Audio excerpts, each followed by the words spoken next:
I love the Hult Prize. You, in so many ways, represent the future. The Hult Prize is about more even than the solution to the problem advanced. It's about how the world has to work in the 21st century. Sometimes there's these ideas that they sound a little out there on first blush, but then you realize that there's actually quite a bit of substance behind it. The youth are not the leaders of tomorrow, they're the leaders of today, and I think these are the people who are going to be able to show us what the future really is about. There is a sense of citizenship in there. There's a sense of actually acting on your presence and existence in your community.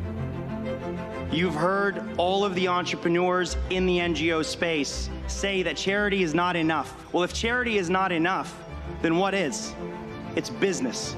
And that's why I'm so pleased today to tell you about 6 great teams.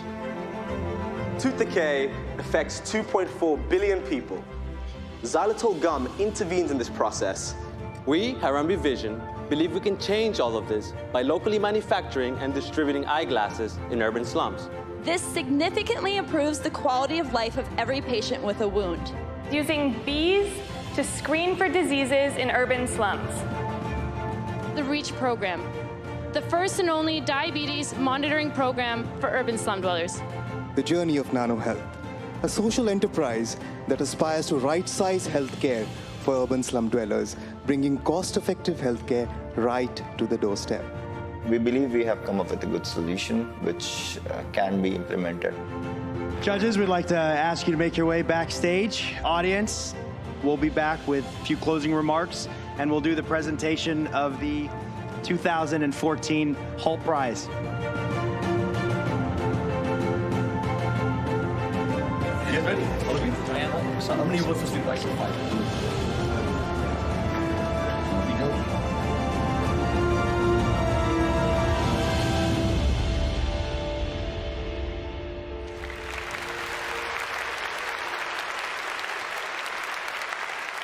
The judges have selected Nano Health from the Indian School of Business.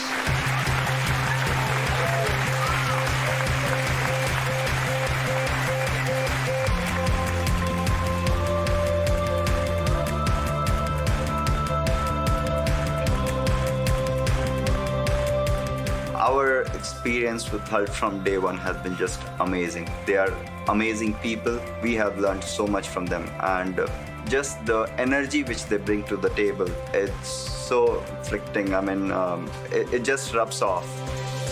The Hult Prize is all about generating ideas from the largest pool that it can simply access. And we believe that disruptive ideas lie inside of the world's business schools and universities. We are the next wave of social entrepreneurs.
Hello, everybody.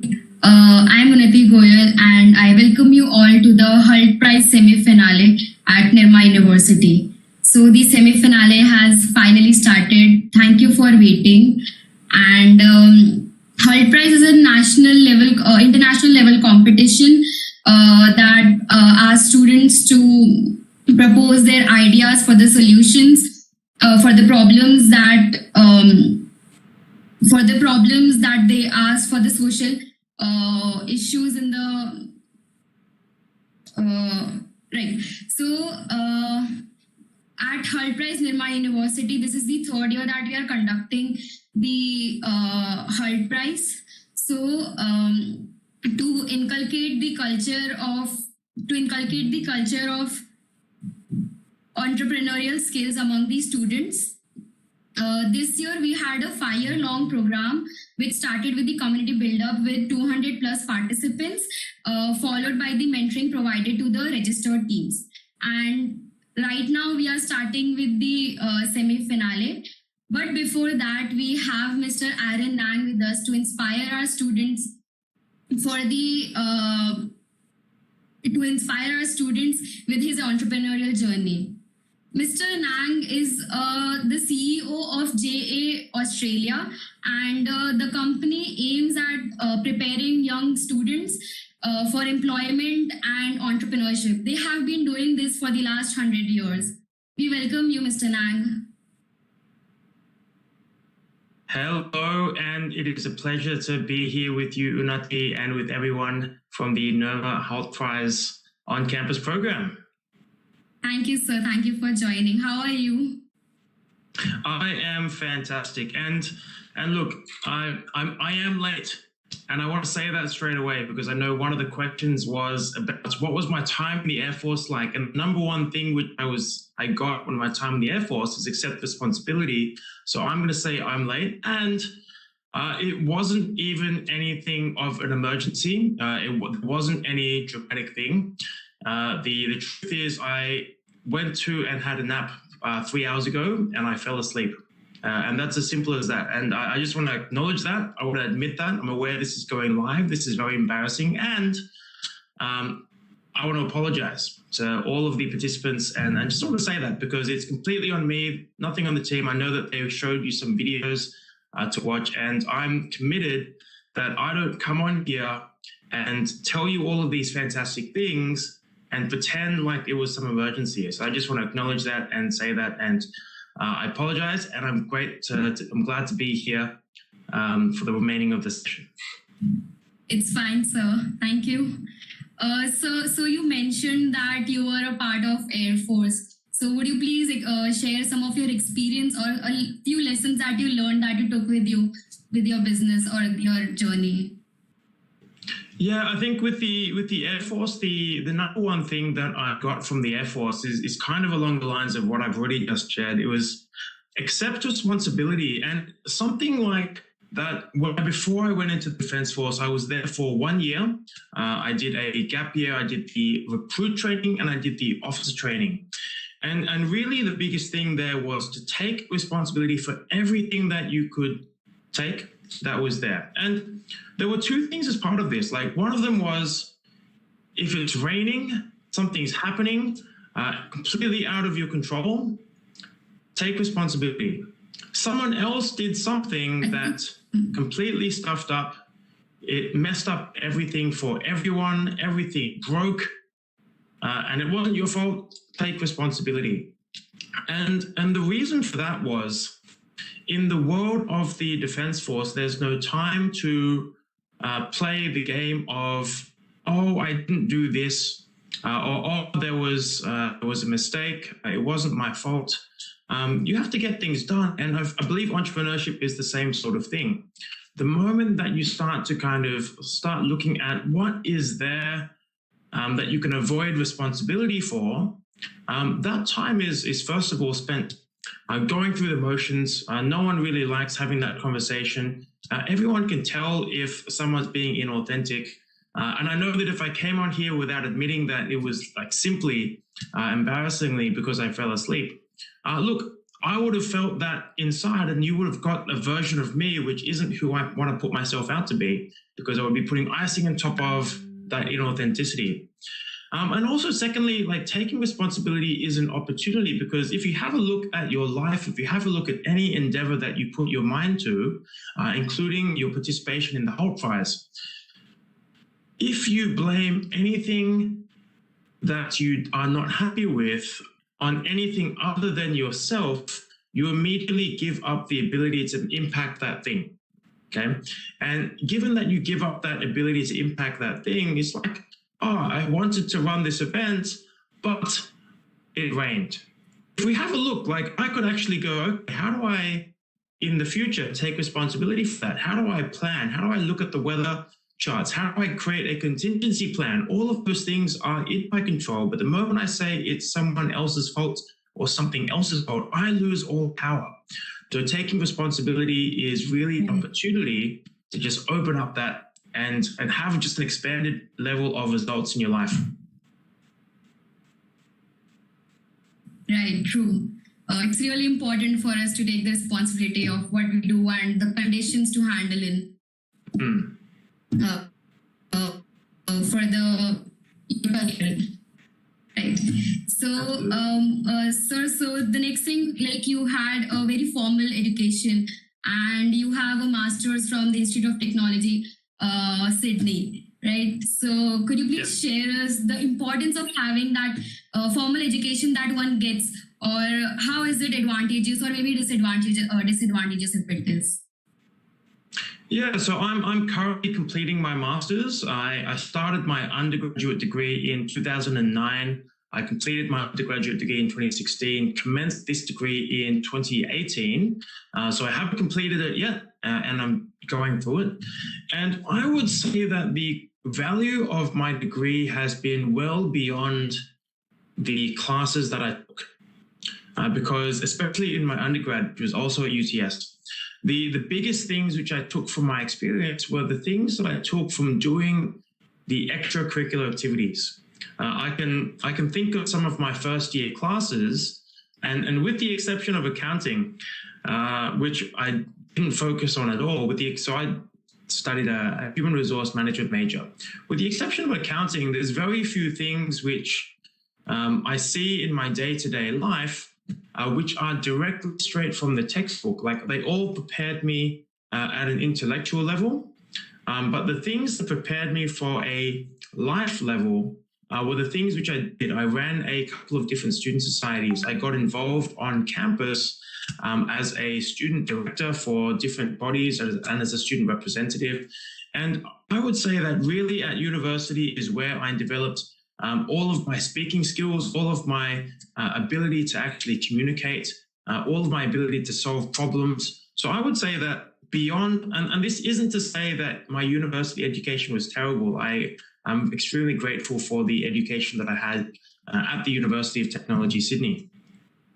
And I would say that your studies are something which you need to do well, and they form a component of what prepares you for life. So if you go through and just do excellently at your studies, I would say that there's a massive opportunity which you are missing out. And the virtue of your being part of the Hult Prize actually is demonstrating that every single person watching here is in fact engaged in those types of activities, because you get to see part of the world in a completely different way. So I'm over here in Sydney at the moment, and the fact that we're doing this overseas, and the fact that you are creating these types of opportunities for yourself, even if you are a participant, you're part of the Nirma University team, which is organizing this event. That's something which you can start to kind of go forwards. You can say, hey, I participated in this event.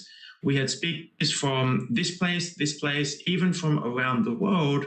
And that all adds up to and enhances the story of what it is that your education is. Because your education isn't a series of classes, and that's the case with me. It's not just a series of classes. It is the individual experiences, those extracurricular opportunities, those in between moments that make up the stress, the challenge, the tears sometimes. And I say all those things which I did. I ran student societies, all those different things. And it might sound like it was all perfect, and it wasn't. I ran one of the biggest lessons in leadership that I got was halfway through my term of office. I was the president of the ISEC Society, okay? And I know ISEC is big around the world. And halfway through, I had 7 people on my executive team. Halfway through my term, 4 of them quit and dropped off. And I was left going, okay, what kind of leader was I that more than half of my close team decided that they didn't want to be there anymore, okay?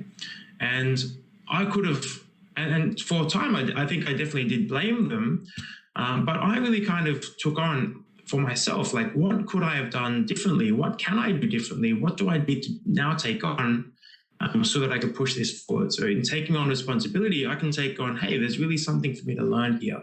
So that whole experience and everything in between those gaps, those little moments, I'm gonna say the best thing for me was really just taking a chance, going out and doing all those different things. And I'm encouraging you to keep on doing that, like you're already doing through your participation in the Hult Prize. Right, it has helped me a lot to grow, and it does help when you simultaneously take part in co-curricular activities with the education that we are taking. Right. So, sir, when you started with your entrepreneurial journey, you must have faced some hurdles, or even during the pandemic, if you faced any challenges, could you please share us those? Yeah, so early on in the pandemic, so just to put that into a sense of timeline, here in Australia, everything started to lock down for, in essence, mid-March 2020 this year. So mid-March. And the weekend before, I had just moved apartments and I was living in a brand new space. I had to get everything set up. And then everything just kind of shut down. All of our events in person were cancelled. Everyone was kind of there. And I definitely wallowed and waded through and just kind of sat and was sorry for myself for a while, kind of like everything is not working. So, I mean, I don't want to paint this picture that, again, everything's perfect, because it's not. And I don't want to paint this picture that at all times, people who are entrepreneurs are always eager, excited, empowered, because that's also not true, or at least it's not true for me. And I don't know anyone for who that is the case for, okay? What I want to say is that I experienced all those things. I experienced all of my events kind of getting cancelled, everything kind of shifting. And in that space, something interesting happened. In that space, I was really able to jump up and go, okay, what can I now do? I realized that the conversation in the world, and at least in my local world, being Australia and being Sydney and being the university space here, the current conversation for what is possible is nothing is possible, okay?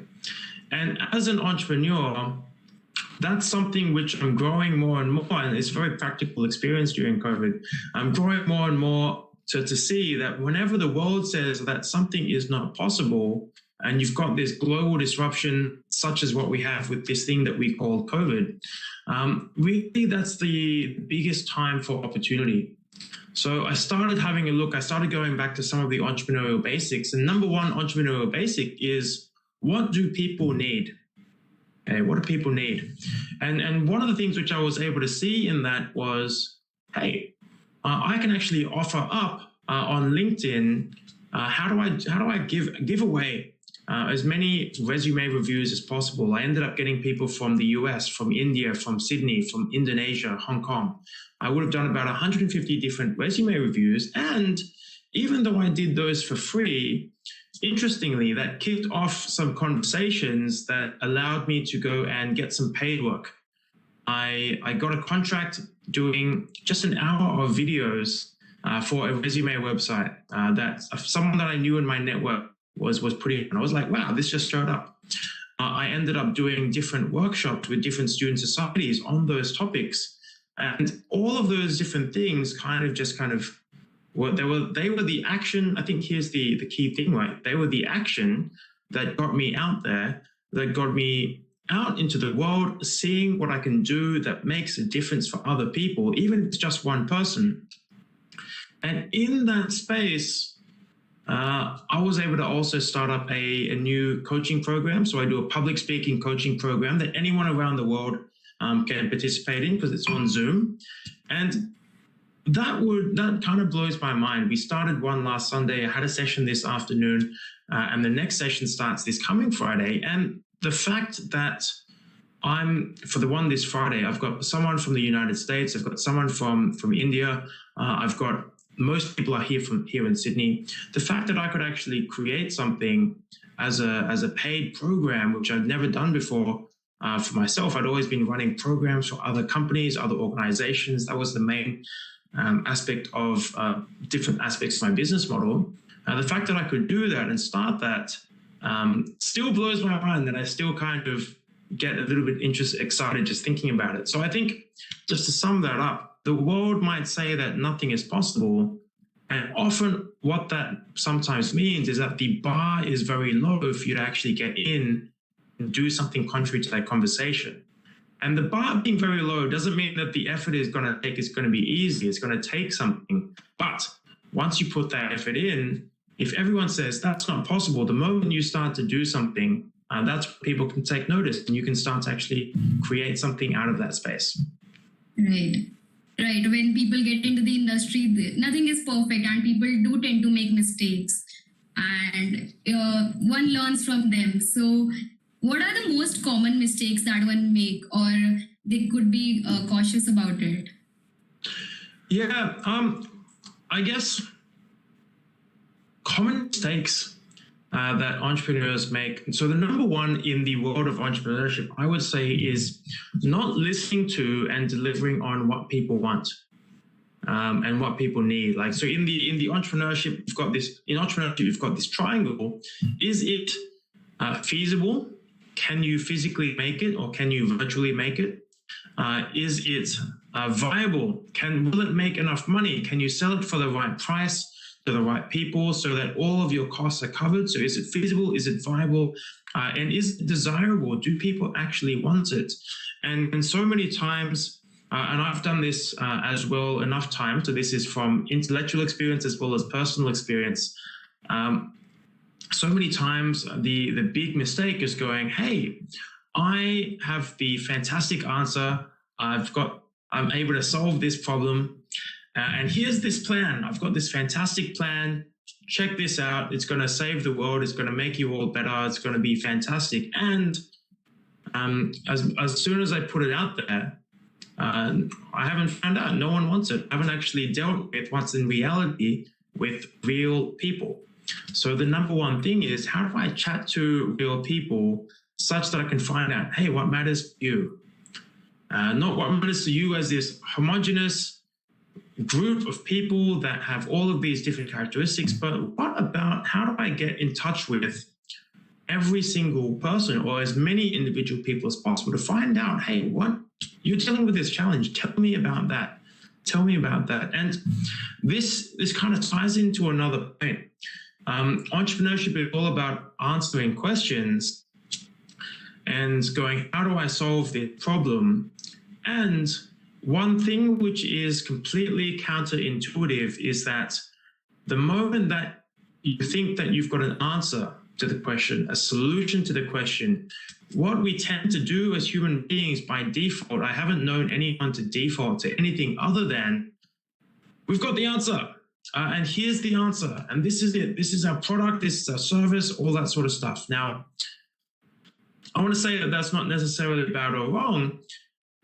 And the moment that you have an answer, just notice, the moment you have this solution or you've got this answer and you become fixed, and who you are is that this is the way to solve this problem, my solution is the way. The moment you've done that, like, now you might be right and you should test that, but you lose all value or further value from that question. right? So entrepreneurship really is about answering really, really good questions. And anytime that you're like, hey, I've got this fantastic solution, and I wonder what else we could do. I wonder what else. So having the ability to kind of sit with questions, not like it's the only answer, but like it's just an answer, is something which will start to immediately kind of improve, enhance, and enrich what's possible in your entrepreneurial journey. Right. Thank you so much.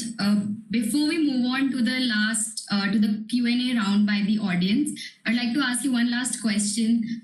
What is one advice that you would give to the participants of Hult Prize, or maybe the budding entrepreneurs that are sitting in the audience today? Amazing. The one thing that I would say is pretty common advice for all entrepreneurs. I'll add something on to the end of that as well. It is get out of the room. And in your case, get out of your team discussion, get out of your head, and go and chat to people. Entrepreneurship, innovation, changing the world never happens just inside the heads of individuals or of small groups. So by getting out of the room, I'm going to start thinking, who are the people who are impacted by my particular topic question? Which area of this challenge have I focused on, and who is impacted by that? Who is involved by that? Who are the people who are playing a role in all of those different things? How do I go and talk to them? And a lot of people think, oh, it's everyone's so busy. And everyone's dealing with everything with COVID. And actually, I don't know what this is like where you are at. But what I found is that people are more willing and more excited, even if it's on Zoom or WebEx or on any different platform, to connect and have the time to have those chats. Okay, so as a team, get out of the room and deal with what's out there. And in terms of your team, you should expect that you're going to have moments where all of you agree. It's going to be magical. It's going to be fantastic. You're like, yes, we're excited. Everyone thinks the same thing. This is wonderful. And there's times when it's not going to be like that, isn't there? And some of you have already had those experiences in some teams where the experience is like, hey, we're having this fight. You don't understand. Your ideas are wrong. And you've got two people with fixed answers to their question, or maybe the same question, and the answers aren't compatible. So firstly, consider that each of your answers might actually be correct. One might be better, one might not be. And in the world of entrepreneurship, you don't have the time or the luxury to sit around and argue, really, because the world's kind of going by, and without taking any action. And in this example, having an argument, I don't count as taking action. That's just like thinking in your head. The world's going by and nothing's getting changed while you're having that conversation. So what I would say is, the moment you've got any sort of disagreement, any sort of, I don't think you're right, or no, I think my idea is better, start to have a look at what that is in reality, and maybe get out of the room, chat to people, chat to the customer. The customer is always right. And if you start to ask people, hey, what do you actually think? And deal with your problems or challenges as a team that way, now you're progressing the conversation, because the audience or the customers or the people impacted, they might say, hey, it's neither option A or option B. Actually, we really care about this other thing. And you start to go, wow, now we know something that we didn't know before. Now we're progressing the conversation. So get out of the room and ask the customer, ask people who are impacted, get in touch and in communication with people instead of just fighting it over in your team. Right, talking to the people is the key. That's it. Okay, so we'll move on for a very short Q&A round. We'll take up one or two questions, right? So, like, there are many failures when one goes into the industry. So how does one deal with that and come up with that? So what's the question? How do we deal with failure? Right. Yeah, okay. That's it. Yeah. First thing for me, right? Like, so I've had different failures in my life and lots of different moments, right? So one of them was actually in my Air Force officer training, I actually faced the prospect of not passing one of the critical leadership examinations. We were outfield and I was given my result and it was a not pass, okay? And I was devastated. And I sat there and I just agonized. And for a long time, I never admitted to anybody that I hadn't actually passed that assessment. And I would go through and be like, hey, I did the Air Force training, I did the officer training, it was fantastic. Look at me, I'm so good. Okay, really just covering up and knowing that if I didn't tell them that full truth, they just left with this nice shiny version, okay? And in that moment, in that sort of failure, I think that there was a lot in that moment. I'll give that was 10 years ago now. In that moment, there was definitely an aspect of looking back now. I didn't want to be with that was the result.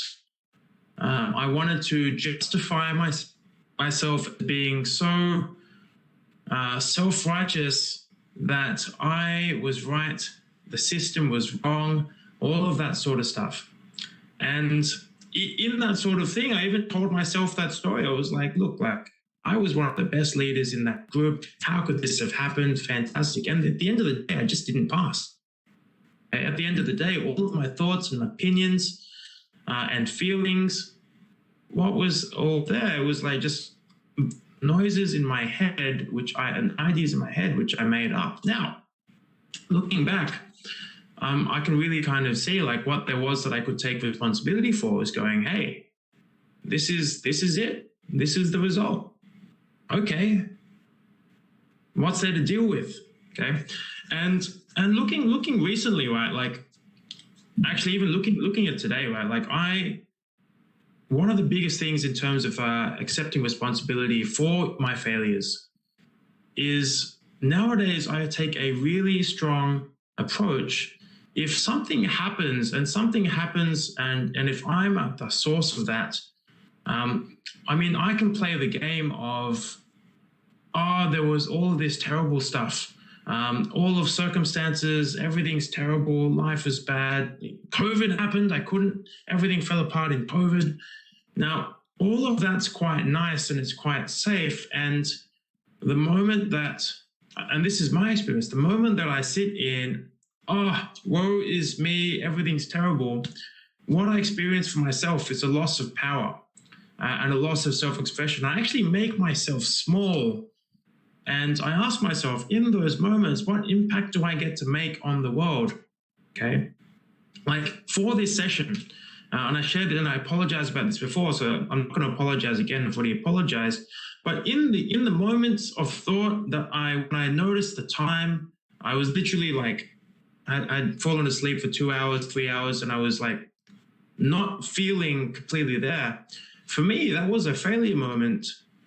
And I really, in the past, if I have a look, I would have completely avoided talking about it. I would have messaged half an hour later, which is about now, after it's all complete. And there would have been a massive impact. And what I did, I did kind of wallow in that self-pity for a good minute or two, okay? I was like, man, like I need to get like my jacket on and all that. And none of that makes a difference. And if you wallow in your self-pity, and if I wallowed in my self-pity, I wouldn't get to make the difference or any difference that I'm making here by being on this call. So I was like, fine, okay, like what do I need to do about this? How do I take this on? How do I acknowledge the moment and then go, okay, here's what I'm going to do. And is there anything which I can do to deal with the impact? And part of that for me is just acknowledging it live on YouTube in front of the world to say, hey, I stuffed up. Okay, and given that I stuffed up, this is what I'm going to do about it. And I'm here, and I'm clear that it's not your fault. It's not the organizer's fault. It's not anyone's fault except for mine. And I can do better next time. And this is what there is. And once I acknowledge the part that I've played in anything, whether it's a failure, whether it's a stuff up, whether it's getting too late to something, I now have the platform and the availability to be whole and complete for myself. to go and take on massive things. Does that make sense? Yeah, it does. Yeah. So the next question we have is, how important is the development of a person? So how important is the community? The importance of, for the development of a person. Wow. I would invite everyone to consider that no individual grows up, develops, or exists in the absence of community. And what that is different for different people. You might have your family, you might have your cultural group, you might have your religious group, you might have your university groups. All of these are overlapping, interconnected areas of your community. And if I have a look at what it takes to make an impact, make a difference, you can start to have it. And I guess you want to be careful if you're thinking about this too conceptually, right? So I want everyone to think for yourself, what are the people around me that I directly interact with? Okay, who are the individuals who are in my close circle? Who are in my family? Who are in my circle of friends? Who are the people who are in my university or in my university teams, like the Hult Prize program, my team? What about the rest of the program? What about the people in my university? What about the people in my town or city? What about the people in my country? What about the people in the world? And as we start to go larger and larger, just realizing that there are these larger, bigger and bigger concentric sort of circles, which have community at different levels. Okay, and look, at a certain point we get, hey, at the level of country, that's not really community because it's kind of different. But community sits there at this level of a group of people, and if you go, hey, I can only make the difference for myself, and I'm going to go out there and just learn as much as possible for me. That's nice, that's good, and you will make an impact on the people around you, whether you're wanting to or not. But the moment you start to acknowledge, okay, who are these people around me? There's this quote, it's an African proverb. If you want to go fast, go alone. If you want to go far, go together. And this idea of, hey, if I'm here and I'm part of a community, who can I be that everyone in this community succeeds? What can I do that everyone succeeds? And if everyone around me succeeds and wins, what is my experience of life? If I'm there to support people during their challenges, if they're there to support me during my challenges, this is where the sum of the whole massively outnumbers the individual addition of the parts together. So community is very important, and it's important as you take on. Right, it is important for one to succeed in life. And you can't get away from it. Yeah. You can't get away from it. Right. Unless you live on a mountain and you sit on the mountain and you just sit there and you never chat to anybody. That's all you do. Right. So this was the final question by the audience.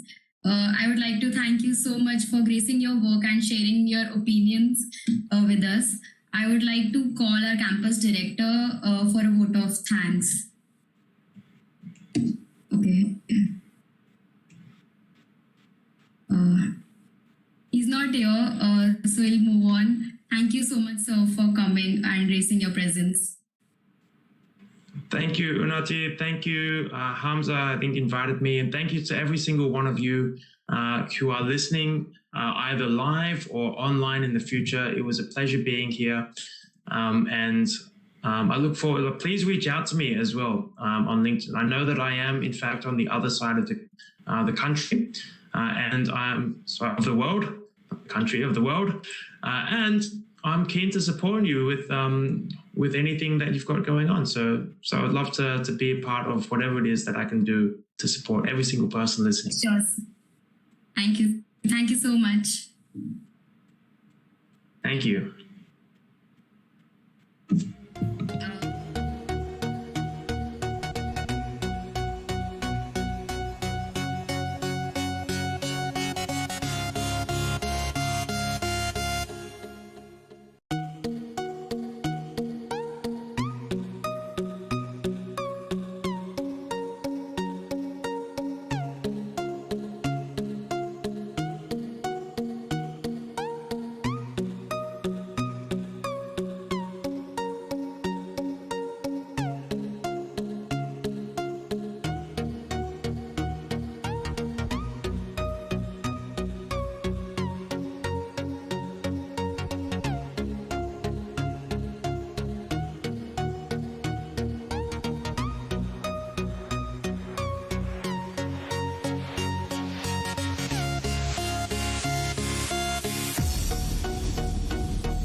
have with us our esteemed judges, Ms. Likita Banu. She is the CEO and co-founder of Terra Greens Organic, which aims at providing healthy and 100% organic food for the customers that helps them, the farmers and the planet.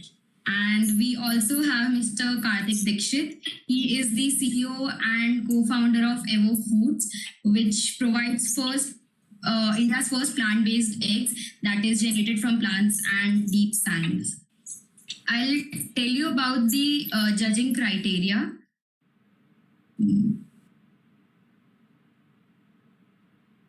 Right. So the first thing is the most important is the team, how diverse it is and how committed you are to the idea. Your idea, the second, your idea being original and how innovative it is. And the impact that it generates in your society, among you and around you. The fourth is the traction, the progress, the MVP or the prototype that you have and how you progress with it. And finally, the wow factor, how you progress and the uniqueness of what you propose and how you plan it out. So we'll begin with the first presentation. First up, we have Team Exile.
23 million restaurants which are under unorganized sector, and from which 50 million restaurant does not have cold storage.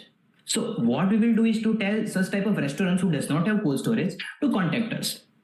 We will pick up their left out raw vegetables, fruits, and will be directly sold to NGOs at the cheapest rate from the market price. Okay. So revenue is generated from selling fruits and vegetables, raw fruits and vegetables to NGOs. Plus, previously we have generated revenue from biogas and fertilizers. So by summing up the amount, the further investment will be done in upgradation of our app. I think we all have experienced one thing.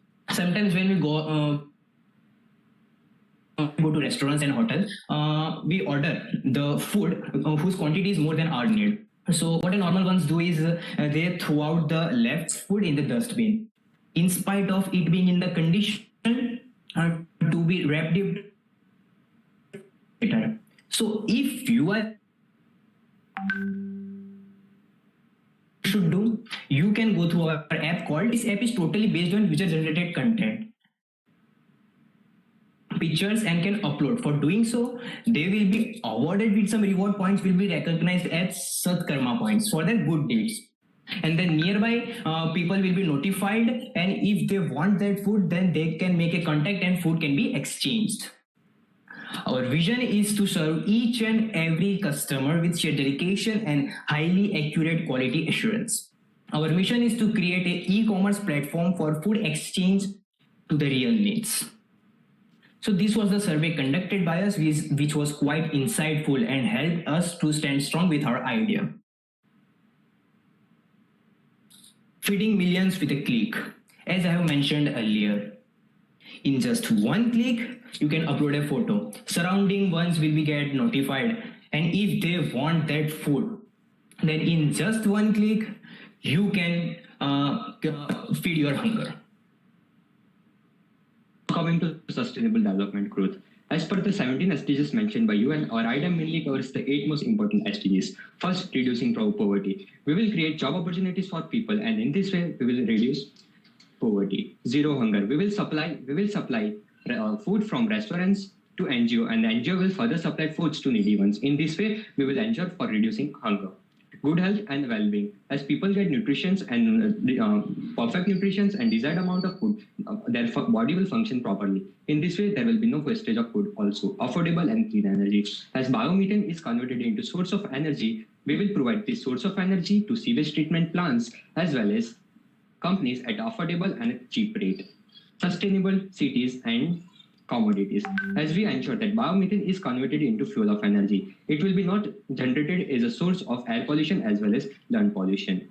Responsible consumption and production.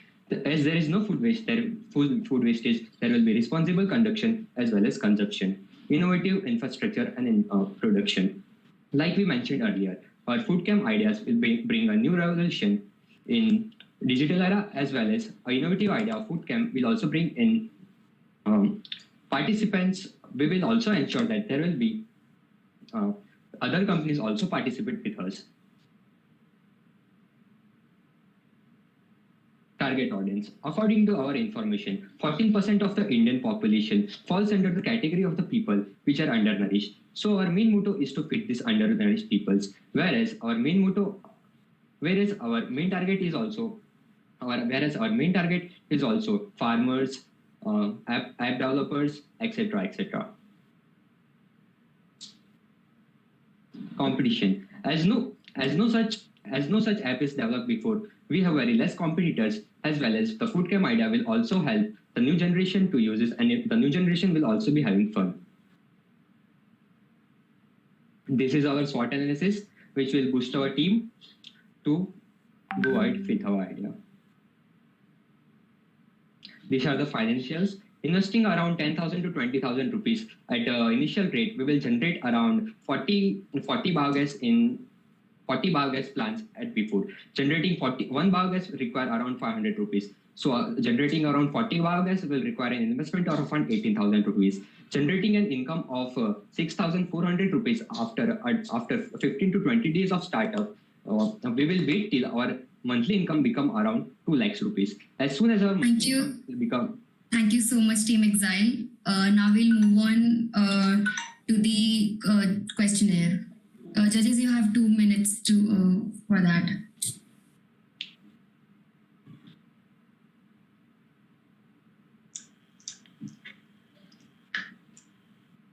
Yeah, this is our team. We just contributed. I think I would have liked to know more about like how the implementation would happen. Yeah. The slide was going to say that, so Yes. just elaborate a little quickly. Yeah. Yeah. Okay. Yeah. We can. Another question I had was, what is your idea of doing biogas and the food? Isn't it 2 businesses in one? These are my 2 questions. Yeah, ma'am, it is. As we know, okay, biogas and fertilizers are dumped and then fuel gas is produced. Okay, so we will collect that damaged crops because farmers throw that damaged crops. Okay, from that waste we will generate the fuel. So it will be highly efficient. It will help us to create revenue also.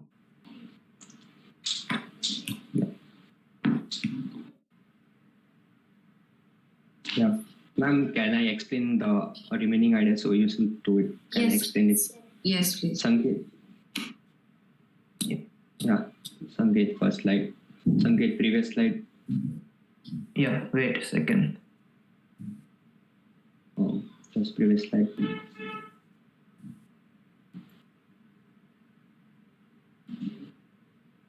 Oh.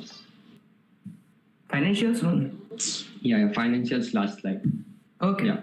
So as we talked about that, we will generate revenues in the app development process. We will contact NGOs and we will generate a major 50% revenues from the NGOs.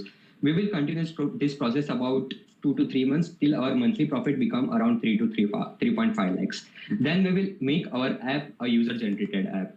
An investment of 4 to 5 lakhs would be required for this.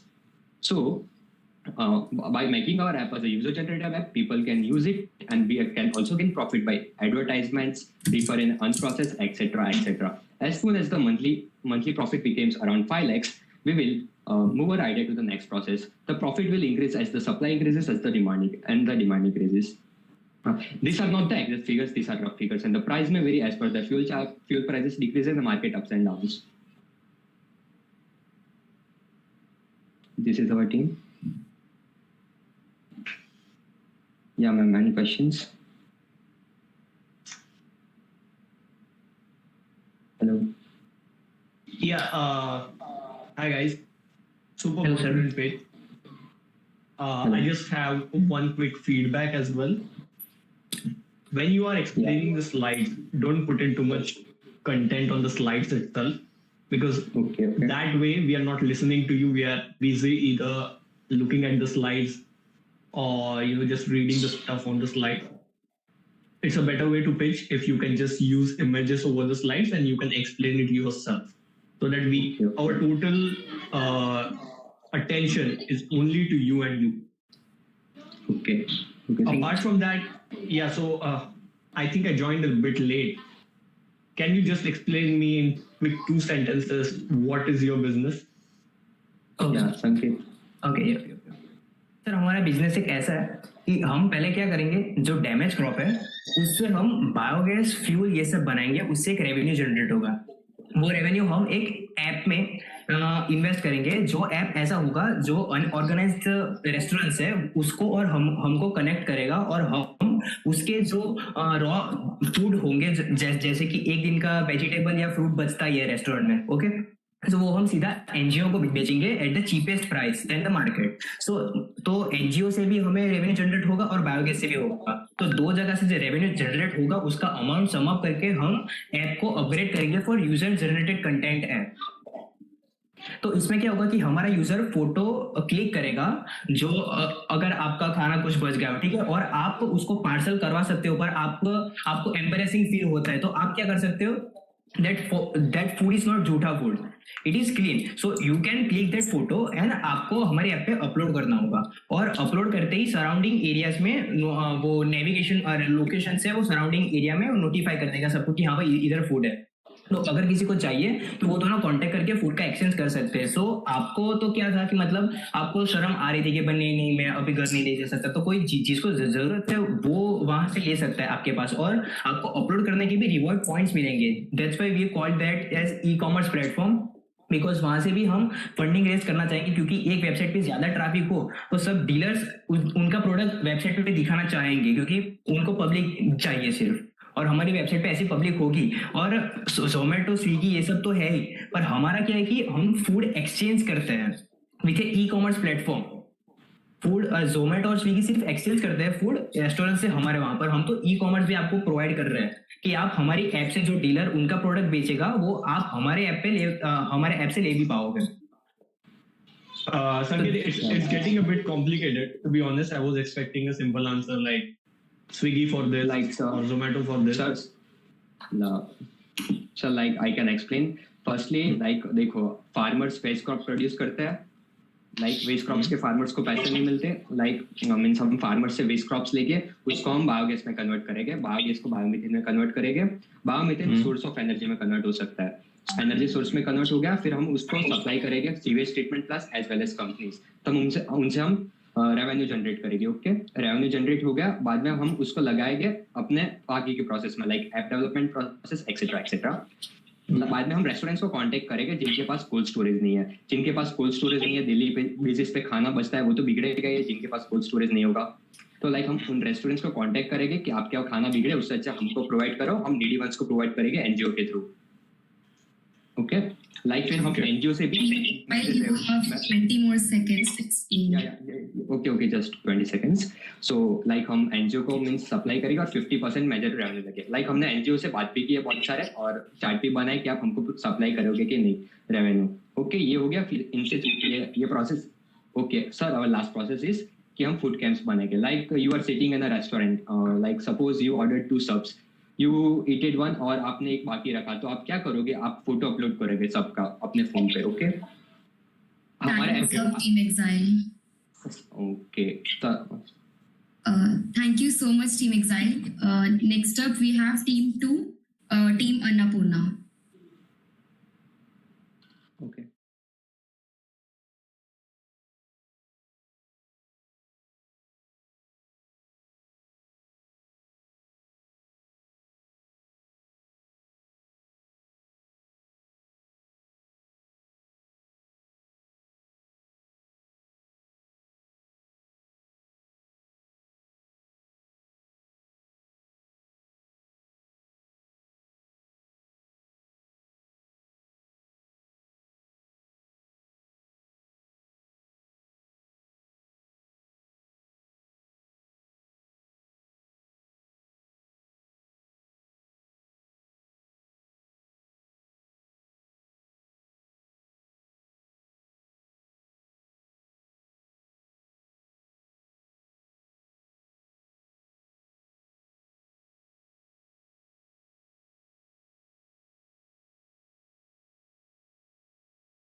All right.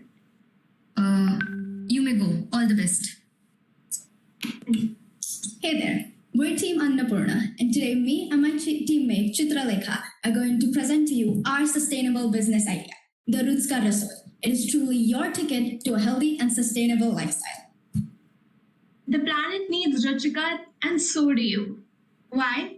Because the current livestock systems emit more greenhouse gases than the entire transportation industry combines, and that's a huge cause of concern. Along with that, the animal byproducts which we consume are the cause of cholesterol building up in our systems, which leads to heart problems. By targeting these two issues, we bring to the table ethically sourced, delicious food.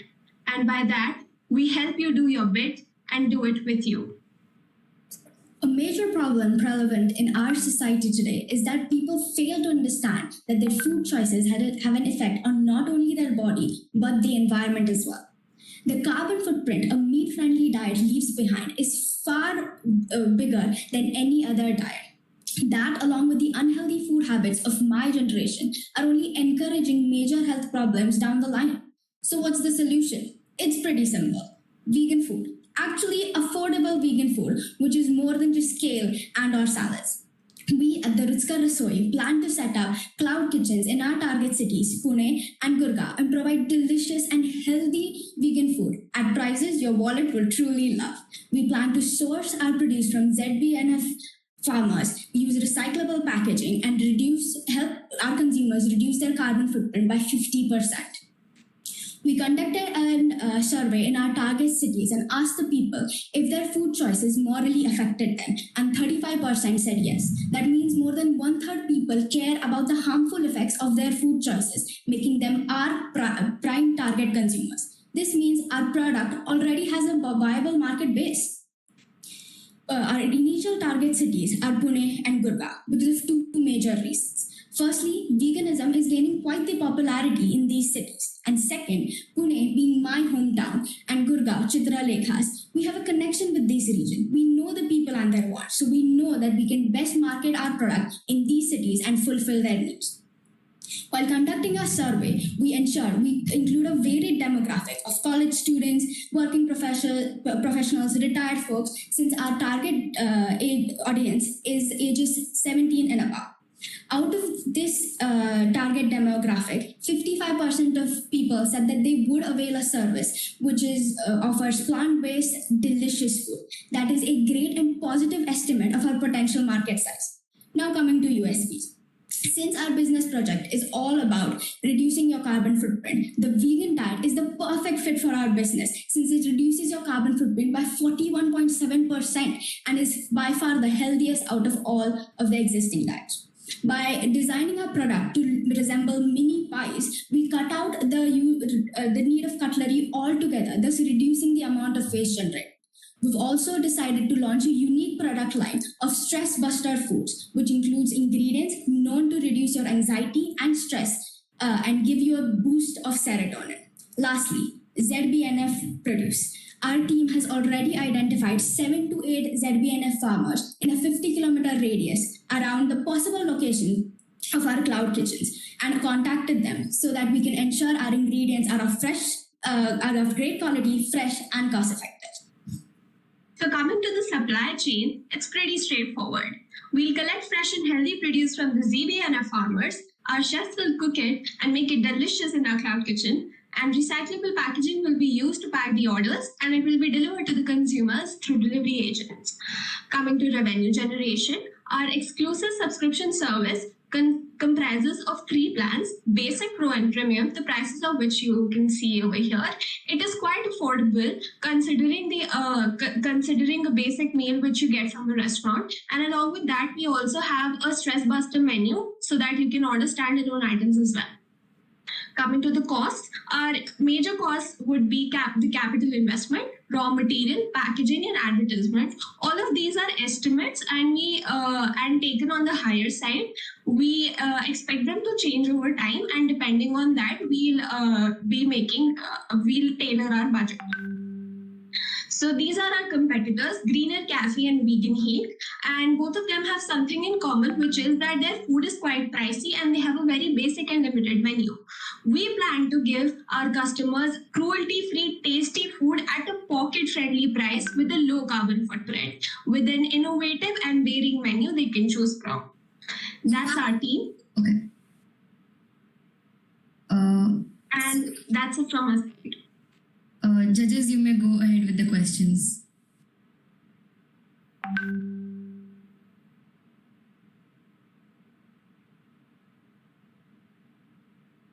Judges, you may go ahead with the questions. Ritika, you want to go first? That was a really good presentation, guys. I just have one question with respect to the product. So you said you're going to make it affordable and you're going to make it like delicious, but I want to know what kind of product it is. And secondly, how are you going to make it affordable? Okay.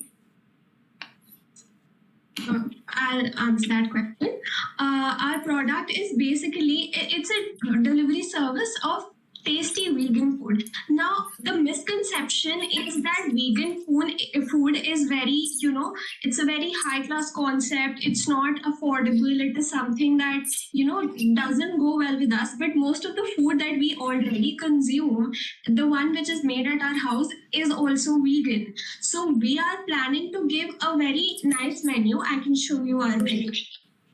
This is our affordable pies, and this is the stress buster menu. So now all of these things are very tasty. They satisfy our cravings, and it is affordable because the raw material we need for this, we have calculated our costs and we have talked to suppliers. They aren't as much.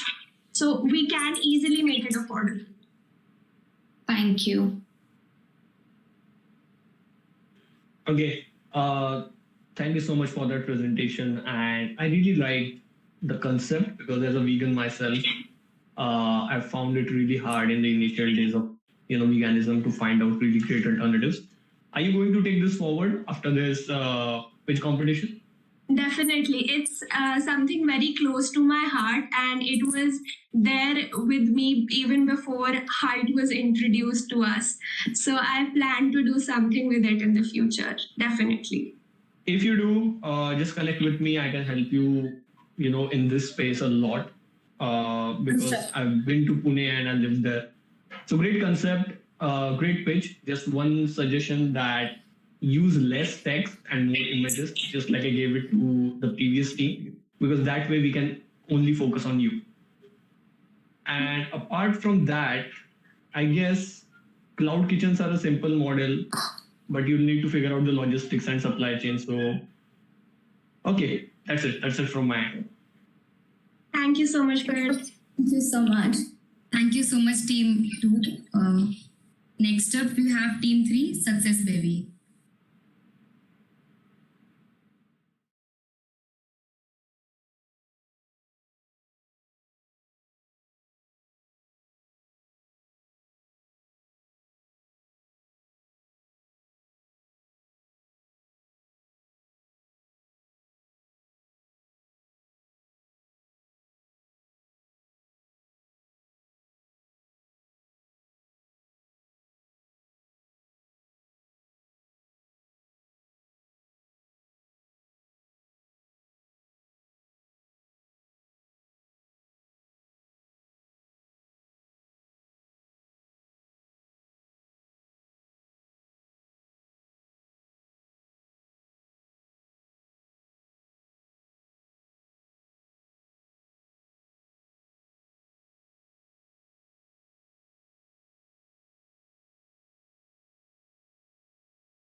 Thank you.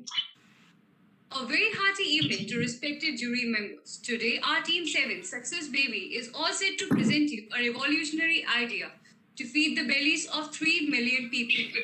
Being new to the city, it was really tough for us to decide where we are going to stay, how the food is going to be, whether we will be having the same goodies which we used to have or not. All these questions gave us an answer to create a new revolution. In today's time, low-graded lifestyle, unemployment are serious issues. Presently, whole world is stressing to fight with these anti-social elements. Thus, to solve these problems, we have come up with a marvelous and revolutionary step. We are going to design an application that will create self-employment opportunities. Being a chef, enabling localized home food experiences that empowers and connects the society. About our company, home is by its name itself means the place where you live at a particular time. We all know that someone who brings perfectly baked cakes into the office every time, or someone that has one dish they are famous for. Homies bring all of these super cooks into the spotlight, helping them provide exciting home-cooked food to an audience of hungry locals and food lovers worldwide. We aspire to create a fit and healthy country by offering healthy and hygienic home food with zero preservatives and zero adulterates. Market size. Our main targeted customer will be people feeling homesick and really finding an alternative of their mates' food. Hostelites and students living in PGs, company which want to outsource its food facility and busy professional. Thus, our home food will satisfy all these wants. Competitors will try utmost to be better than our competitors. For that, we have come up with a unique selling proposition. Our home chefs will be FSSI registered. We'll be having this will ensure everything will work under the scope of law and authenticity of our work. Our food will be preservatives and adulteration free. To work on our words, we'll be conducting various inspections to ensure quality. Commission of every 10th order from a home chef will be donated to the needy person as their one-time need. We'll be also providing goodies of local or regional food to masses. For example, you can enjoy the home taste of litti chokha in dinner while sitting in Bangalore. SWOT analysis. Our strength is our home chef who is going to serve you with all hygiene. Our vision is to help the needy people with our unique USP. We believe that strength come out of weaknesses, but we will try our level best to overcome all weaknesses. Our opportunity. Boundless boundaries which lead to people missing their roots. Thus, to provide goodies of their root, we have come up with this idea. Our most severe threat is inability of our partner to meet our commitment. Though we will try our level best to meet all these threats, to overcome all these threats. We have come up with an astonishing idea. In this plan, our commission of every 10th order from a home chef will be donated to these needy people as their one-time meal. This way, one order from a customer can provide a meal to the needy. Business process. Now let's see our business processing. As a user, first of all, you have to register yourself on our app. Then you can view all the meals available and home chefs in your city. If you want some specific type of meal, you can chat with our home chefs through our portal. Once you get your ideal meal, you can place order. The duration of the delivery will depend upon the quantity demanded and the dish you will choose. Once you have confirmed your order, you can choose the payment method. Our order will be notified to one of the home chefs you have chosen, so that they can prepare for the same, and delivery boy will be go and collect the order from our home chef and will provide you at your doorstep. Home-based application or website overview. Our portal will work under certain bullet points. First, to ensure our hygiene standard, we are going to take various steps. Second, division of delivery slots to avoid last-moment ruckus and to maintain uniformity. Third, various offers to our customers and subscribers on the account of special occasion. Fourth, maintaining transparency regarding our 10th order, which will be donated to the needy. Business model canvas. Key partners. It includes people like investors, home chefs who play a vital role in our business. Collaborating with the home chefs, call center operations will be our day-to-day activities. Home, human, capital, and physical resources are the resources required for effective working.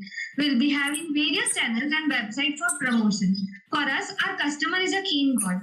Thus, to maintain our relationship, we have come up with various models.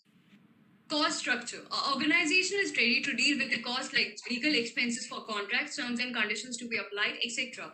Our operating cost will include from procuring goods from home chefs to providing it on the doorsteps of our customers. Salary, training expenses and various incentives will be provided to our delivery boys, which are more like a backbone of our organization. It will also include expenses on inspection for zero health compromise. Customer service cost will also include like various offers, cancellation of orders, paybacks, etc.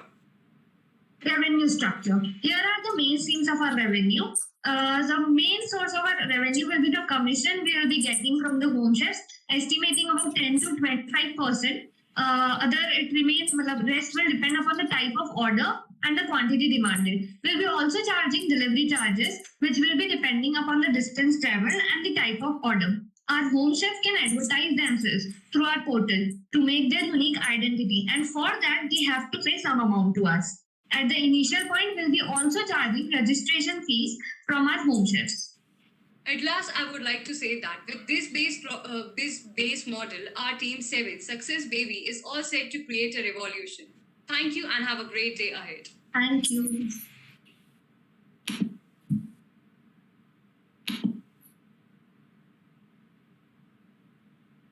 Judges, you may go ahead with the questions. You want to go? Yeah, I mean, would go for. Great pitch, guys. And just to be sure, is it a marketplace or a delivery service? It is actually providing the both, sir. It will be it will be providing a market to the home chefs to showcase healthcare skills, and a delivery site also for the customers who are craving for home food.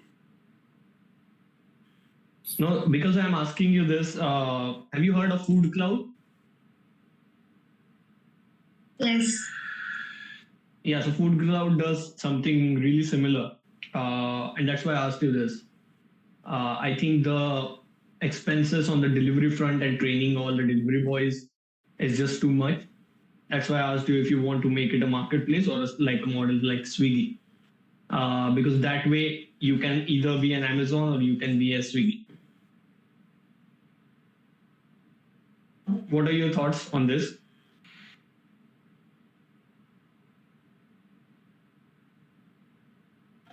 Okay, so we'll be providing both the platforms. First motive is that we give employment to the women who will be joining our platform. And secondly, the delivery model. If it goes well, then we'll be having our own delivery model. Otherwise, it can also be outsourced. Yeah. Got it. Okay. So you are keeping it fluid. Yeah. Great pitch, guys. I just wanted to ask you if, like you've given any thought to how much amount of money you would require to start this business, because on paper, a lot of companies have done this. There are many similar businesses that are already functioning. And of course, there are challenges in every business.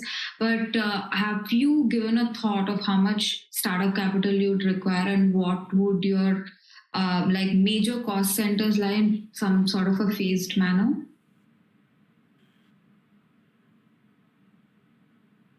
Ma'am, we haven't decided with a accurate cost, so it's quite tough to reveal it right now. But we will surely make an estimated plan for all these costs and all. Okay, I think you should give it some thought, because to start and to scale, there is like a big gap between two, right? So we need to look at that. Otherwise, you'll run out of money and the scaling will be hard. And such businesses make money when they're large and not when they're small. Okay, thank you, guys. Thank you so much, ma'am. Thank you so much, Team 3. Next up, we have Team 4, the missing ingredient. Can we leave the session? Yeah, you may.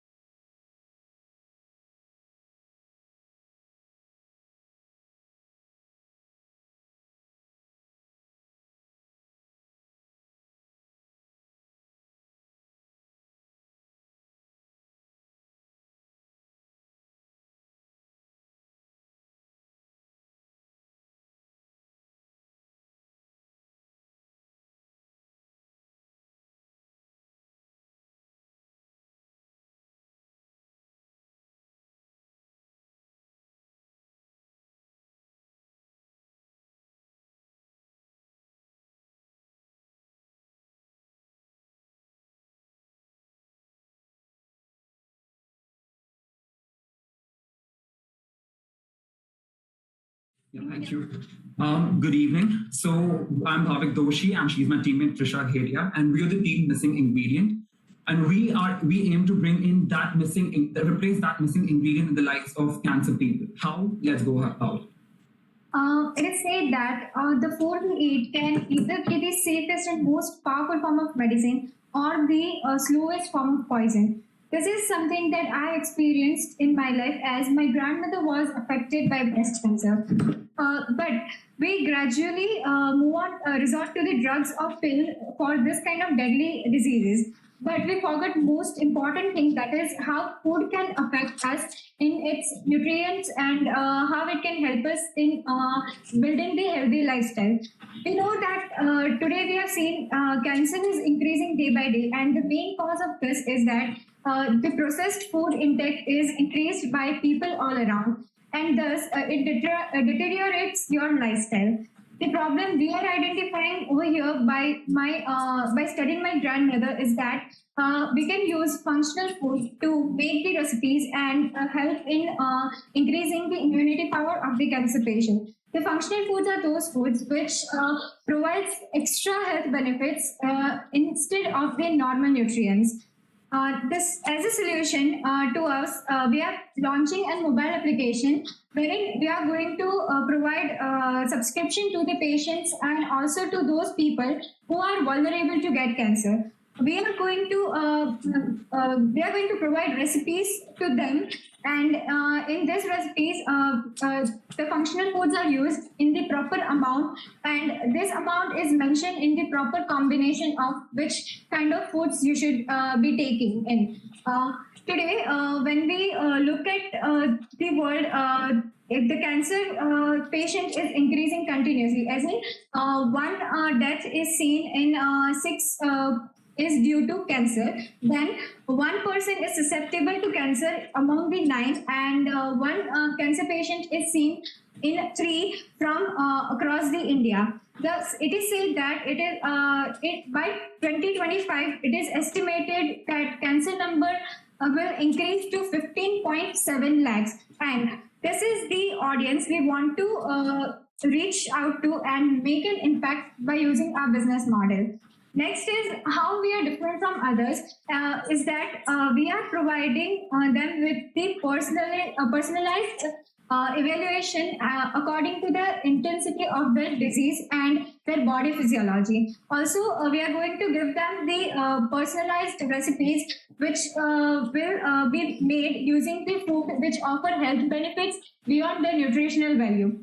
The ingredients are those which could be available by majority of households. What will create a position in market is providing meal plan that is affordable and healthy. And our recipes being forced is where we need to work on. However, we find opportunity in increasing number of patients of cancer and increasing awareness of intake of nutritious food.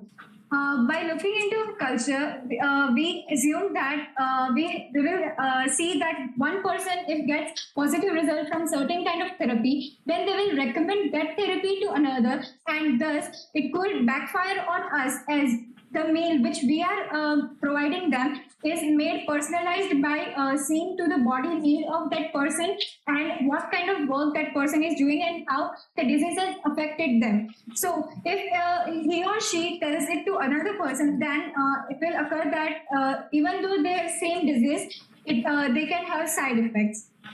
So to make sure that if people really do have awareness of food, we had surveyed 120 people who were directly related to cancer patients or were themselves cancer patients. And what we found out was that a majority of them used drugs to cure cancer and emphasized on changing food habits only when a doctor said, and weren't actually aware of food as a means to battle cancer. So more than 100 of them were ready to pay to avail services related to food, and which is where we found the need to step in for those millions, just like Krisha's grandmother.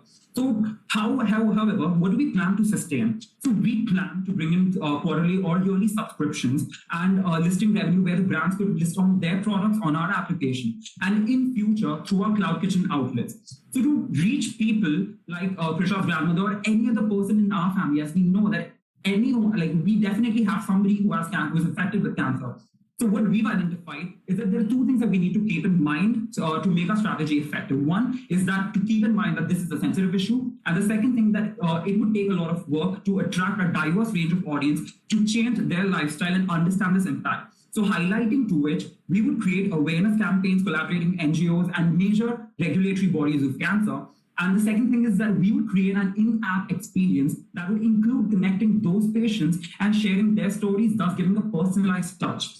And this is how we would go about it. The process includes we would start right from research and development of the meals that we would provide to those people on our application, and collaborate with NGOs and regulatory bodies which would cover the major part of our research, and in-house consultants and coders who would run behind the application to provide the best experience to the users. Be it an old person or somebody who's younger, it would be easy for them to get into this application. The prototype to which would be something like this.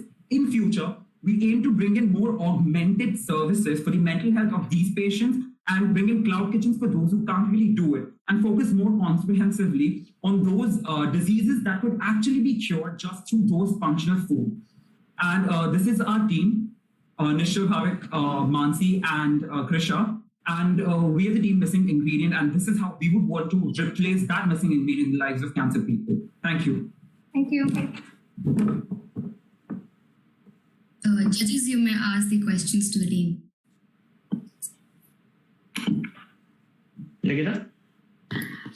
Great presentation, guys. And I think that, you're very right that a credible source for like information is very much needed. And I think people really like struggle to get credible information. The only thing that I wanted to ask you, which was a little bit unclear in your presentation, is that are you providing information like recipes and other like information related things, or are you providing products like actual food? First, we are going to start with the recipes through our application, and then if the market is more and if there is demand that you provide meal, then we are planning on to moving on to cloud kitchen. Okay, that's great. I have a small suggestion or an idea for you to think about it. I feel that maybe you should give out a list of directory of stores where you would get these particular items in and around that place, which probably add value, because you don't get them everywhere, right? Right, yeah. One thing I would like to add is mostly the ingredients or raw materials which we would suggest them is that you could find easily in their household material. But if there are some fruits or vegetables, then we are planning like you say. Yeah. So thank you so much. Thank you. Amazing pitch, guys. Amazing pitch. And the problem statement was clear. There was storytelling. And I just have one question. Who are your competitors? Our competitors are dietitians and nutritionists. Means if they come to know about how we are going by evaluating the patient and how we are working on functional foods, they can take on us and they can also make this kind of recipes by using functional foods. I think they can be your collaborators, not your competitors. What I mean by competition is that, actually, and any other apps which do this, because Practo can easily do this. Sorry, sir? Practo, which is a famous health app, it can easily do this. But how would you tackle that? Yeah, that is the main thing, that in our, as we are targeting cancer patients, we are also mentioning the dose, that is in which amount they have to take. And that is done by their body physiology and their intensity of in which stage the cancer has gone to. So that's how we will differ from them. Okay. And do you have a prototype ready? So are you already on App Store or something? No, sir. We are not yet on the App Store, but we've started working on the UI UX. I think you should. You should. It's a great idea. Yes. And there's a book called as The Emperor of All Maladies. You should definitely read it. Sure, sir. Sure, sir. Great. Thank you so much. Thank you. Thank you, guys. Thank you, Team 4. Next on, we'll move to Team 5, My Taste.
take it to the first slide.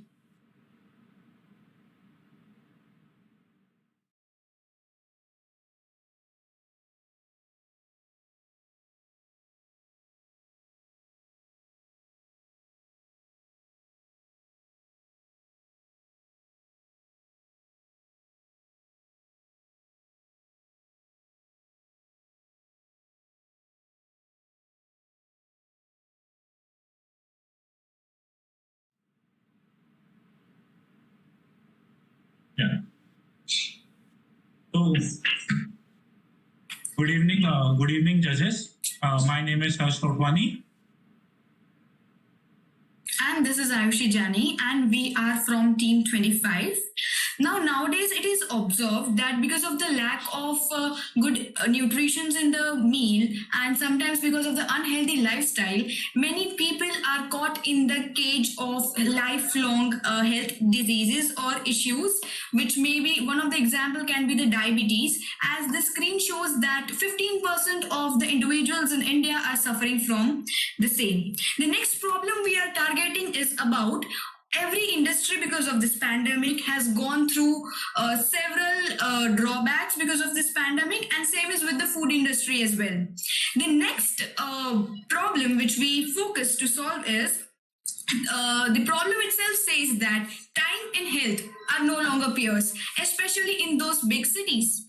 So the solution of all these problems at one place is My Taste.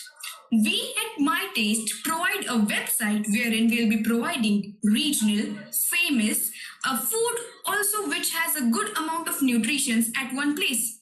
All those food kits will be made by the local expertised chefs. The ingredients which we'll be using will be all standardized in terms of qualities, and also the preservatives which we'll be using will be very minimal. All those food kits will be served to the customers according to their preferences. That is, if there will be 2 servings, 4 servings, and 6 servings. Now, what are the benefits of My Taste? First, local communities will be greatly empowered by this. Second, by providing a good food with nutrition and less preservatives will be enhancing their health. And third, maintaining a work-life balance will be very easy, as one can easily prepare food dishes, delicious dishes by our food kit. Now, who are our target customers? All the working individuals in the cities like Hyderabad, Bangalore, Mumbai, and Delhi are our potential customers.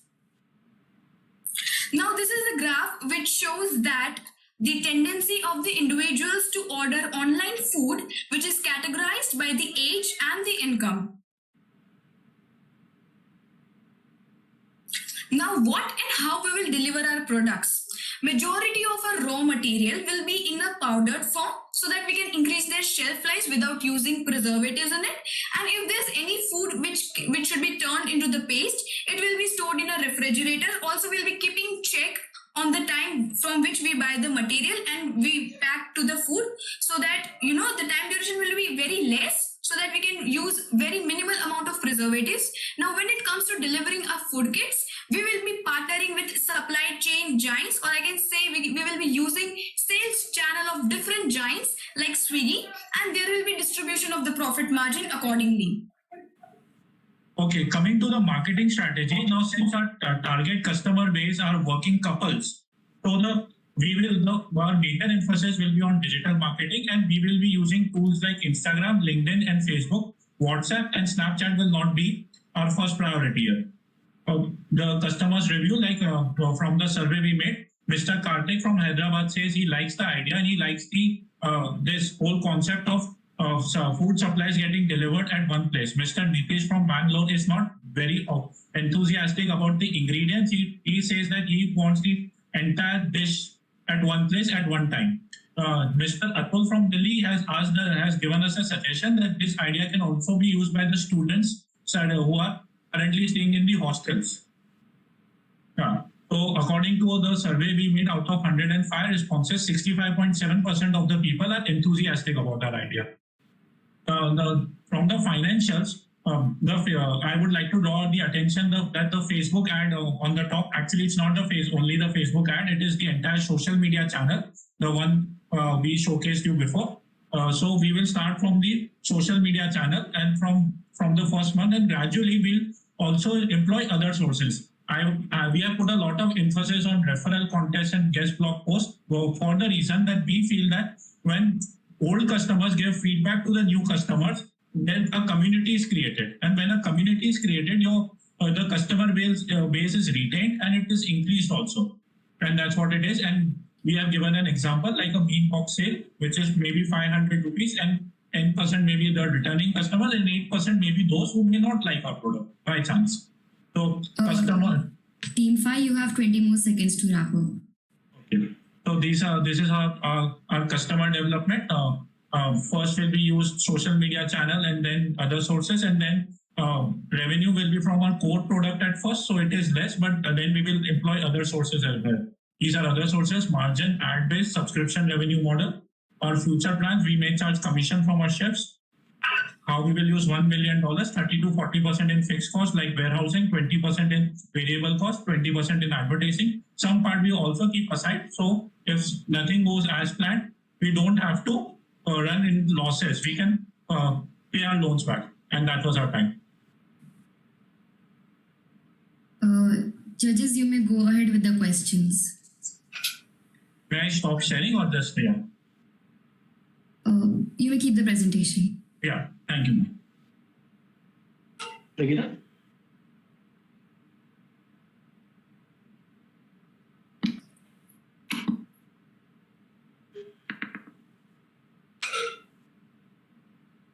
Hello? Regina, you want to start? Sure. I just great presentation. I just want to know, like, what is the stage of business that you're in? Are you still ideating, or have you started? Because you did do some customer surveys, like I understand. Ma'am, can I answer this question? Yes, please. Ma'am, so we are at, we have done all those ideation, market, price, and solution when it comes to the survey. And ideation part is completed, and now we are planning to grow more in terms of the implementation. And yes, ma'am, this is the current stage of our plan. Okay, sounds great. Great presentation, guys, but I'm a little bit confused about the core message from your pitch. What exactly are you planning to do with the product, or is it a service to working professionals? Can you just explain in 1 or 2 sentences? May I do? Yeah.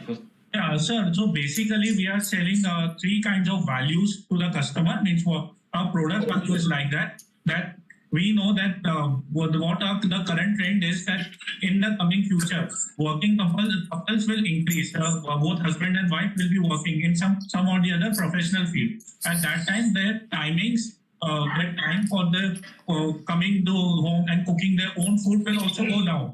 So, and upon that, in these kind of in current times, we know that we have very, very less time for our health. Many of the people are not able to give any time to do any activity to improve their healthcare. And so what we are doing is we are telling people that we will deliver homemade food, or we will give you ingredients. If you want to cook the food on your own, maybe it's like you want a dish, you want to cook some dish, and you cannot find ingredients at one place. So we are giving you ingredients as a core business model. And at the same time, if you want a healthy dish, completed dish, not a Swiggy or Zomato, because they deliver from the restaurants. We're not delivering from the restaurants. We are hiring local chefs. We will certify them. We will see the quality of the food, whether it is healthy, and then we will deliver it. So if you want to cook on your own, we are providing ingredients at one place. If you want a full dish, and which should be healthy with less preservatives, we are becoming an intermediary between you and a local chef. Yeah. Sir, can I add one point to what Harsh Bhai has said? Yeah, sure. Yeah, so, sir, your question basically was like what kind of values we impart to our customers? No, my understanding was that it was a bit confusing what you just said, because first you mentioned about the product, and then you mentioned about the service of making the whole dish and then serving it. Yeah, so sir, I get it. Yeah. Yes, sir. I get it that it's both. My suggestion would be choose one and do it really well. Okay, sir. Thank you, sir.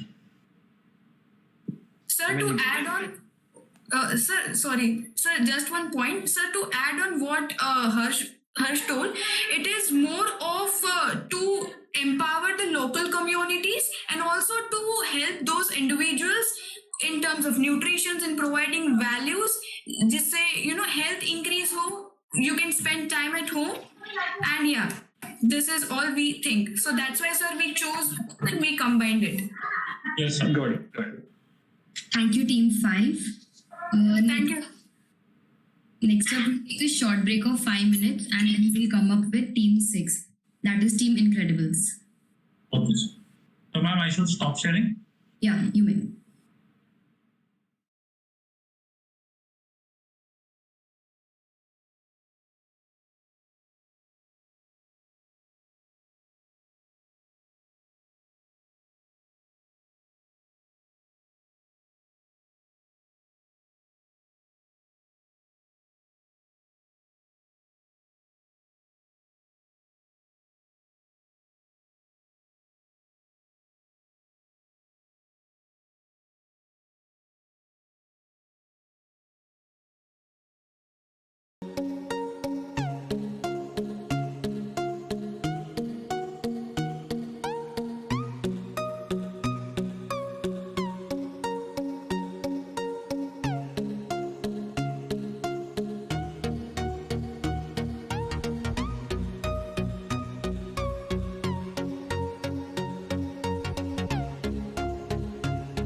start? Yeah, you may. Okay. So a very good evening to all and all present here. We are team The Incredibles here with a solution for Hult Prize 2021. Okay, so what is the first question that comes in your mind when you look at this picture? So obviously, since the theme is related to food, the one answer that comes in our mind is the population distribution. That is basically divided into the malnourished people, obese, and the fit and the healthy people. Malnourished people are those who cannot afford healthy and nutritious food. Obese people are those who can afford healthy and nutritious food, but they're surrounded with this unhealthy food, that they are having this unhealthy food habit. And the fit and the healthy people are the ones who are having a balanced diet. So this is the big disparity. As you can see numbers on your screen, this shows the size of the problem that we are going to solve. 650 million people are obese in whole world and 690 million people are malnourished. Similarly, 66.5 million people are obese in our country, India, and 189 million people are malnourished, and this rate is increasing at the rate of 13 to 16% annually. So as it is said, the bigger the problem, the more the opportunities we have. So we have the market of 234.89 billion, which is growing annually at the rate of 8.2% if we talk about the world. And we have the market for this healthy foods and growing market, which is growing at 10.82% in India. So we the Incredibles are here with the product, rolls and dips, rolls that make you healthy. So how do we start with this idea? So we Gujaratis, we always have this case of thepla. Wherever we go, we'll always carry the thepla with us. Why? Because of its amazing shelf life and its wholesome taste. So we are going with the same idea and we are making number of rolls similar to thepla but having different vegetables like potato, tomato, onions that are listed on the screen. And also we will be providing a complimentary dip with the theplas or with the rolls that will be made up of all the fruits that are apple, strawberry, banana. So it will provide you a wholesome taste and it will be a wholesome dish. Okay, so another question. If you want to make a tomato soup, which tomato would you go for? Obviously the red one, the big and the beautiful looking one. That is the problem in our food system. People, they are discarding all this ugly waste, and because of this, the problem is we are wasting 20 or 23% of the ugly produce that is coming under the whole food wasted every year.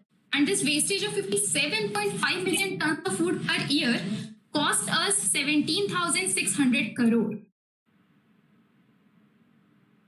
So what will be our process? We will be solving this problem of ugly food. We will be procuring this ugly food from the local market, that is Sabzi Mandi. We will be testing the quality of this ugly produce because we want to provide a wholesome and a healthy and a credible dish to the consumer.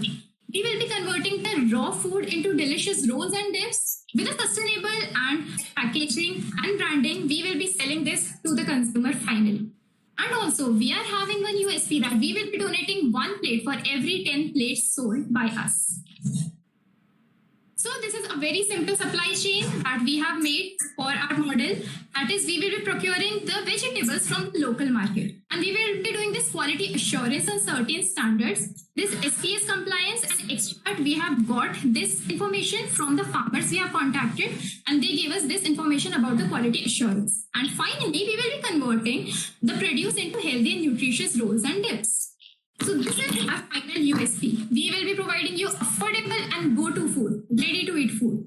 We will be providing you nutritious, tasty and healthy food. And it will be only takeaways. That is, we won't require much space. Minimal space will be sufficient for us. Also, we will be providing the 1 meal for every 10 meals sold from our side. And we will be solving this problem of ugly produce, the myth of this ugly produce, by converting it into beautiful and nutritious dish. Moving on. So, well, no business is complete without being a customer.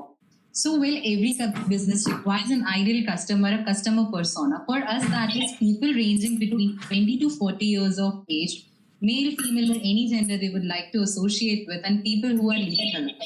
With our research, we've come to the conclusion that in the region near Ahmedabad, we can see there is a demand for such product.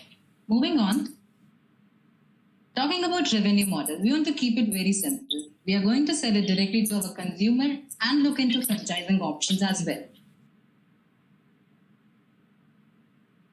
Talking about unit economics, for about 10,000 pieces, 10,000 plates, where each plate contains about 3 rolls and 1 dip, it would be for us around 11 rupees of manufacturing cost, and we can easily sell this for 30 rupees. And that is also come according to the conclusion that we have done upon research. Team 6, you have 30 more seconds to wrap up. All right, talking about validation, we have not just come up with this idea in our brain, and we have sought validation from people who are concerned and who are stakeholders for the same. Moving on, Divya. Talking about competition, there is a lot of competition out in the healthy snacking market right now, but it again depends on the shelf life of these products and how easy and how wholesome they are. Next up. What is the $1 million that we are going to use for? Well, we first of all want to settle on initial 10 centers. We want to work upon research and development on our product, and also upon automation of the system of how we are going to produce our product. This amount would easily give us a runway for around 18 months, and definitely it would smoothen our operations. Next up.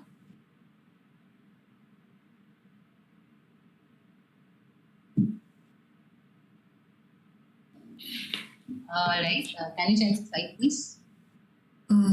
Team 6, time is up. All right, not a problem. If it's fine, can you just skim through the slides and we can have a look at that? Sure. Just the previous slide, please, Divya. This is our lovely team over here who have worked upon this idea. We did talk throughout about the impact that we are trying over here. Yeah, so you can see the impacts that we have written with our 1:10 donation cycle. And again, nutritious food at affordable price, definitely. Herein you can see there is a prototype that we wish to continue with ahead when we are going to do research and development upon. We also have some data that are in the appendix. If you would like to see them, we can definitely go through them. Shall we? If it's fine with judges, you may. Yeah. Would you wish to see the appendix that we have here? Yeah, sure. All right, please go through them. Yeah. So these are some financial projections that we look upon. Next slide, Divya. Some quality and assurance that we require to work upon, given the fact that we are dealing with ugly produce over here. Well, ugly is just the look and not the nutrition or the taste that binds to with the fruit or vegetable. So definitely it requires some quality and assurance. Our business model stating our stakeholders, be it suppliers or be it our partners containing SGO, franchisee owners, the cooks or the farmers or the logistics people we work ahead with. Next up. Oh, that's it. All right. Thank you so much. This was all from our end. Judges, you may go ahead with the questions. Shall I stop sharing? You may keep it for now. Okay.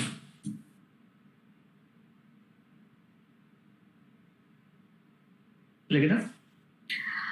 Yeah, so I just wanted to know what you're in, and when you said that you are your competitors are ITC and MTR, do you want to launch this as an FMCG product or the take model which you were talking about? So I was that would be my question as well. All right, so I'll tell you about it. So basically, we are into healthy snacking and healthy food product, right? Anything that is edible and falls under the range of 30 to 50 rupees as easy to eat is our competitor, basically. Mm-hmm. We don't wish to go ahead and sit down on shelves of any big box stores or anything as of now. We definitely are takeaways as we have stated over there. Okay.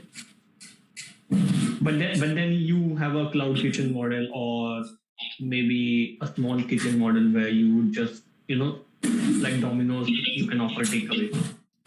So are you like that? Are you in the QSR segment or are you in the FMCG segment? That's what I think Nikita was also asked. So we'll be having our franchisee, and we'll set up a small kitchen at every city and at every state, and we will be starting our takeaway model from there as well, not a cloud kitchen. So you're saying that you're going to create a standard product, but you're not going to stock it in supermarkets. You're going to have a kitchen, and then you're going to sell it from the kitchen. But where will your customers know that is there? Would you be on a Swiggy or a Zomato? Yeah, definitely. That is an option. No, because we have thought of collaborating with them. Questions is because I think that the concept of the product is great, but the distribution or the placement of the product, you need to probably give it a little bit more thought into seeing what exactly you want to do, because I love the idea of the roll and dip. But I'm a little bit confused on which market you're playing at, whether it's the QSR market or the product market, because those two are very different. So if I may say that, so basically there will be an outlet. See, I just mentioned that around 20 to 40 years of age of people is who we are targeting. So let's say we have our center. As I mentioned, we are willing to run upon 10 centers initially. So that would be just in one city or in one area. It would be in various areas where people can gradually reach out to us and take it directly from our kitchen, or they can order it from us directly via a service like Zomato or Swiggy. Okay, so I think you should change your competition slide, because that threw us off. Right. Apart from that, we were on board, but your competition slide threw us off. Okay. That's and I think if you pivot to a FMCG model, then it will Could be work better. wonders. Yeah. It will work really well. Okay, definitely. We'll consider it. Definitely. You can do a probably an epigamia model where you set up 2-3 manufacturing centers all over India, and then you have distribution channels across all major cities. Because this product might become a hit across all of the healthy food categories.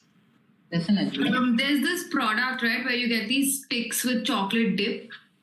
That's what I have in mind when you're talking about it. It's a very exciting product. I think the basic thing is that we want this to be very fresh for our users, our consumers whenever they have it. You definitely have a good shelf life when it's stapler or when it's any roll out there. But again, you would really prefer it when it's fresh, when you know that it has come from source wherein it has been made only on the same or maybe just within this week, rather than it has been made earlier and placed on the shelf.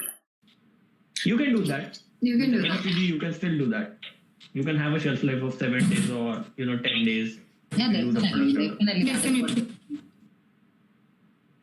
Thank you, Team 6. Thank you. Thank you for having us. Next up, we'll have Team 7. All right, so we can leave this.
Thank you. Devanshi, start. The screen isn't visible.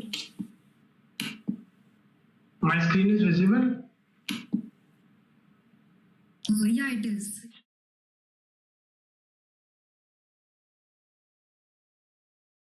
Hi guys, this is Devanshi Agarwal. And I am Upmanyu Dikshit. We are representing Team Good Foods today. अब हर घर बनेगा entrepreneur. So I went to college in 2019, and there was a constant whining about the bad hostel food, which made it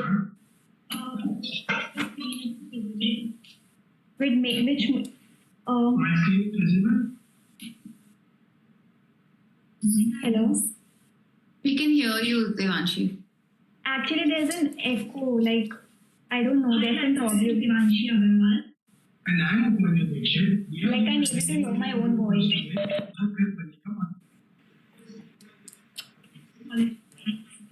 There was a constant whining. No.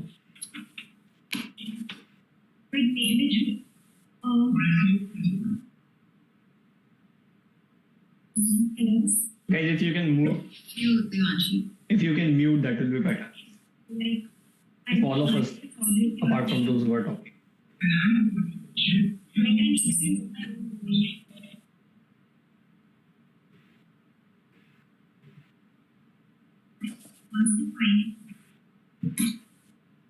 Should we start again?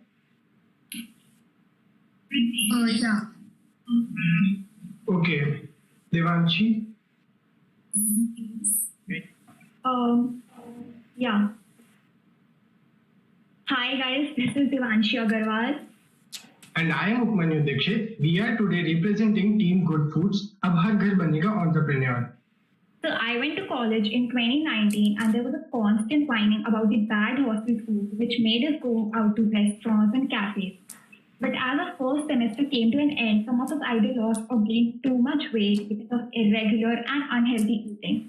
Then I came across an ad of a tiffin service about a lady who wanted to start a bakery of her own, but she couldn't because she didn't have the required capital. This is where I saw the opportunity to bring home to hungry people. So we tried looking for major loopholes and found out that there is a problem of availability of healthy food. The food that we buy from restaurants is very expensive and full of calories, which might be a problem for health conscious people. Also, if a person is from Mumbai and currently resides in Ahmedabad, he might not like the taste of the food because of the difference in taste preferences. There also won't be a sense of belongingness as he might miss being around his family and native people. So this is where our startup, Good Foods, comes in. We at Good Foods aim at bringing people from different cultures, backgrounds, and ethnicities, bringing them to one table and giving them a new experience. We connect them via our platform through hosts and guests. The host will cook them food and the guests would visit them to dine with them. We are planning to do this activity through 3 different processes, which can be broadly categorized under these 3 domains. One is the nutritious food. People who are obsessed with nutritious foods visit the host who will serve them with delicious nutritious foods and they can munch them together. Secondly, people such as backpackers and travelers who often visit to new cities, want to try the new authentic dishes or the local cuisines, can visit the people who are especially mastered at these dishes and can avoid the junk food and expensive foods of restaurants and cafes. Third would be the family environment, which we are trying to provide for people who travel abroad and are craving for the native food or the home-cooked food, can visit the native people of their own country who are residing there and can be hosted and they can dine them together. So the 4 SDGs that we are targeting are good health and well-being, decent work and economic growth, reducing inequalities, and responsible consumption and production.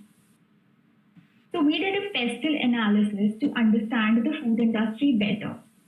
Political, there are regulations related to wages, hygiene, and food quality that need to be complied with.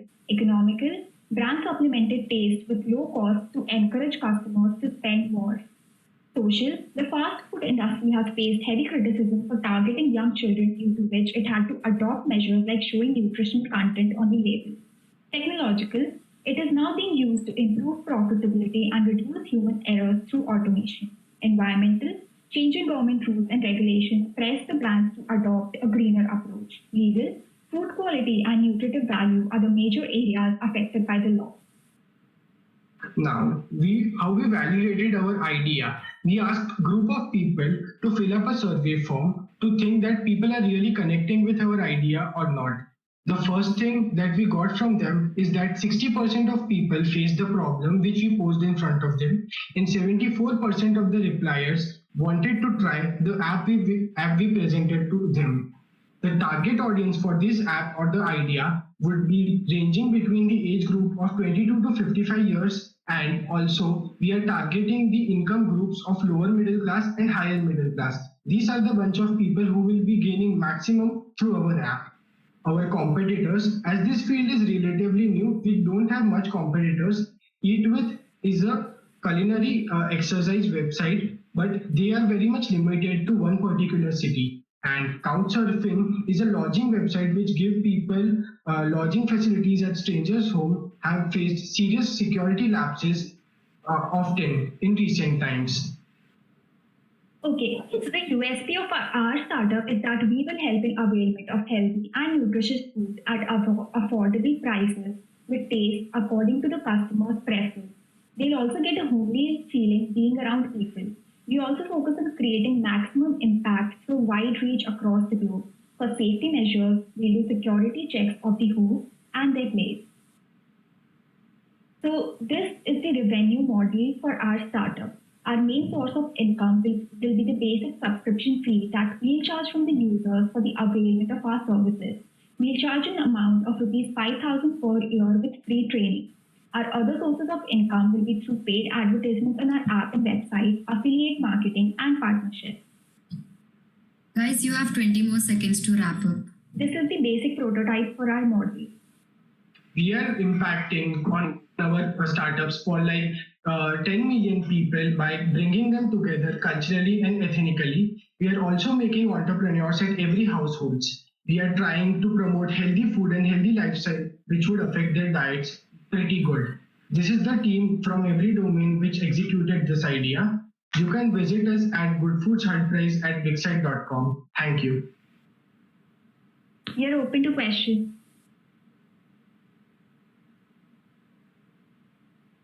Judges, you may go ahead with the questions.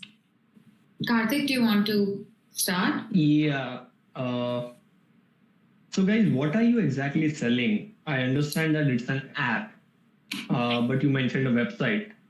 But what are exactly, what is exactly the product that you are selling?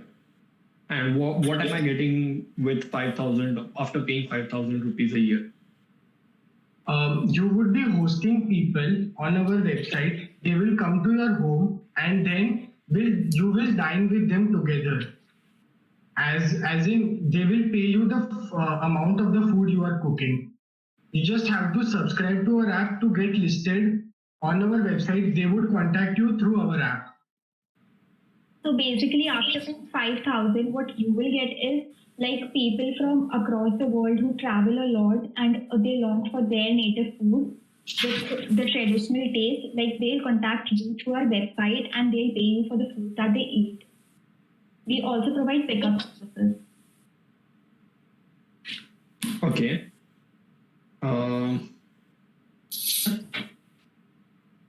Our basic focus is selling out the experience to dine together here. This will encourage healthy eating because people now are very health conscious, and also this will enable housewives to earn money. Like they'll become independent through this.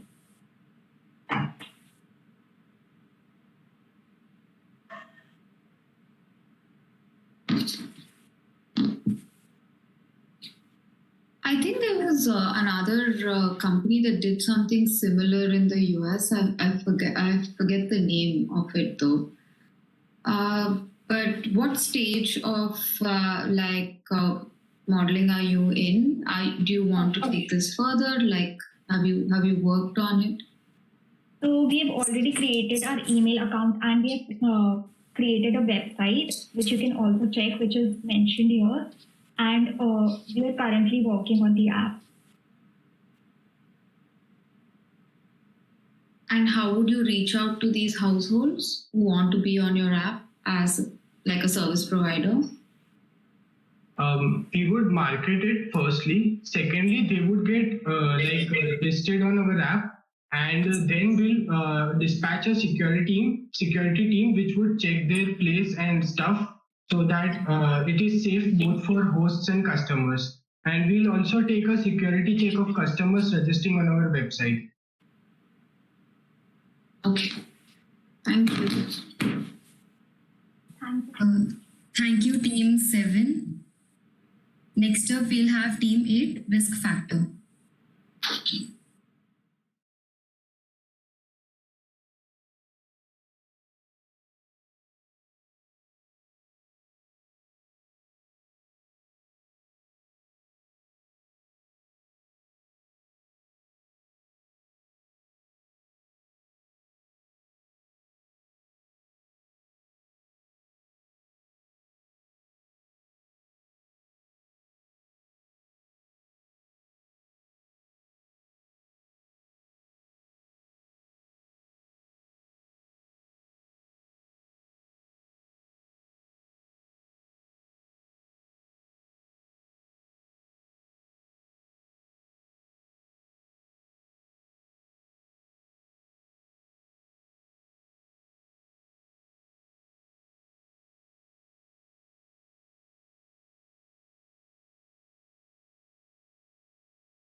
Very good evening to one and all present here.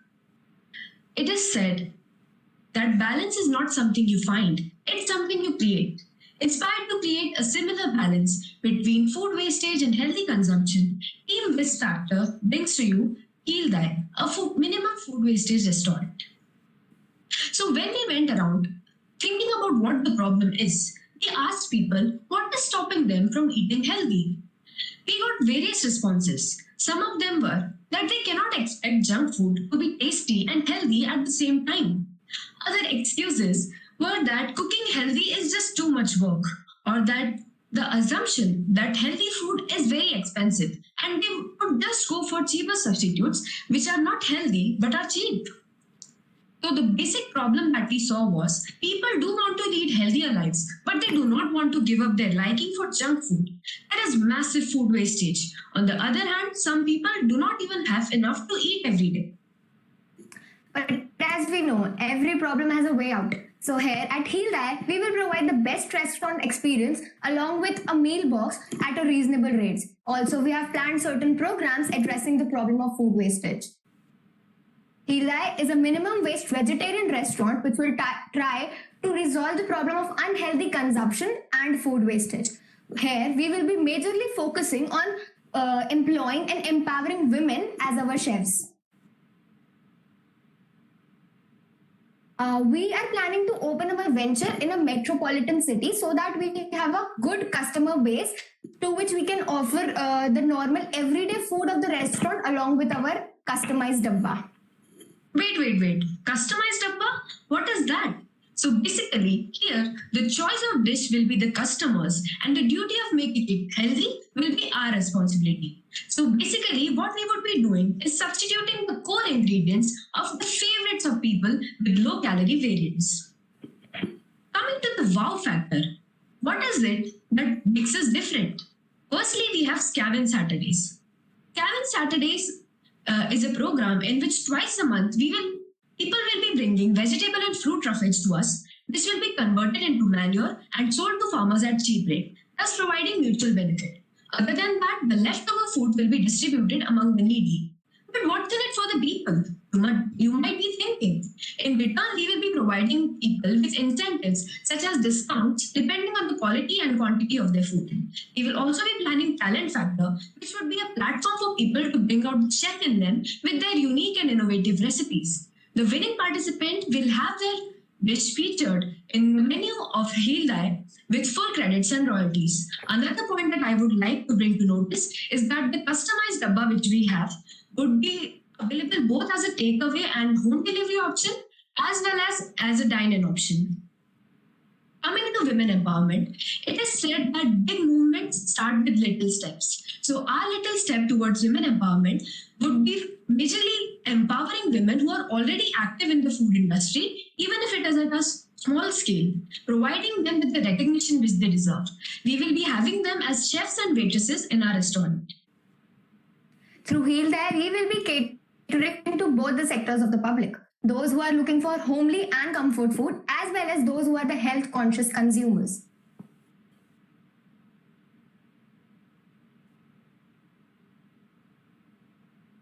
Moving on towards the pricing strategy, we believe in providing healthy food at a reasonable cost. Our restaurant's menu will contain dishes ranging from 80 to 500, and for the customized dabba, it would be 200 as the starting range.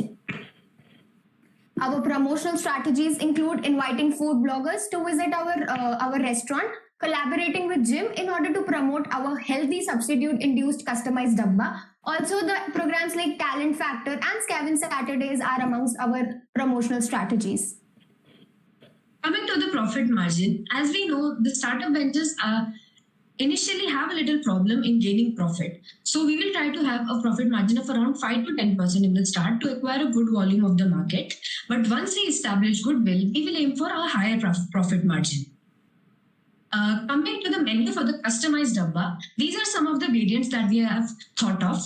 Pizza would be a pizza with a cauliflower crust, which will decrease the calories which are in an all-purpose flour crust. Guilt-free cake, which will basically be banana bread, which will have all the proteins, less the guilt that comes with eating something sweet. Spinasta would be a spinach pasta along with a mushroom-induced, and it will have a wheat base. We also have wheat veggie rolls, which would be similar to a Frankie, but they won't be the guilt of eating maida. So I'm sure your mouth is already watering now. This is a list of the expected expenditure. These are the sectors we figured out where we would be needing capital for. So how will we expand globally? Where do we see ourselves in 10 years? We aim at establishing a Hildai on wheels, which are basically food vans. We also want to spread our franchisee to other cities and countries, targeting their local cuisines. And employing women from all over the world is an integral part of our project. We also aim at collecting food waste and converting into manures, and also providing food to the needy. So this is the team behind this project. Thank you so much. This was Whisk Factor signing off. Judges, you may go ahead with the questions.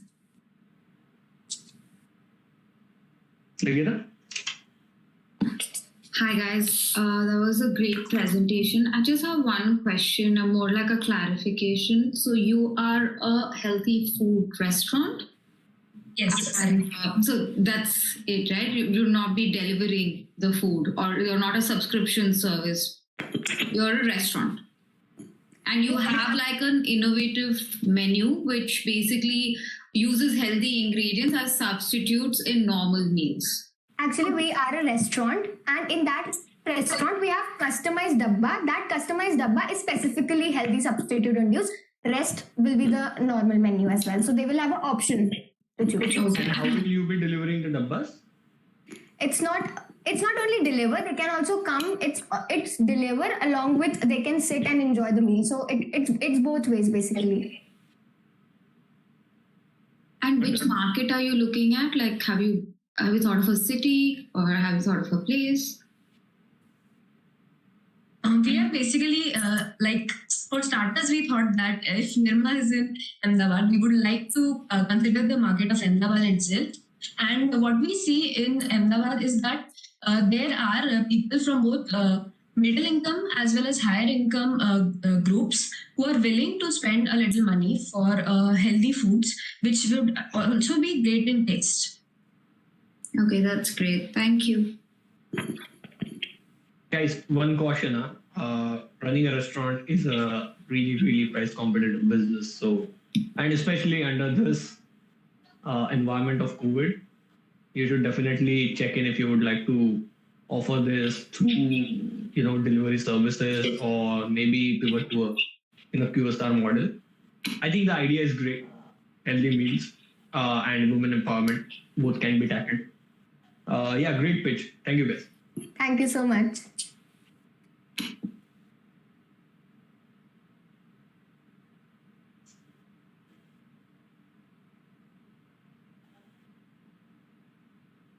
Thank you, Team 8.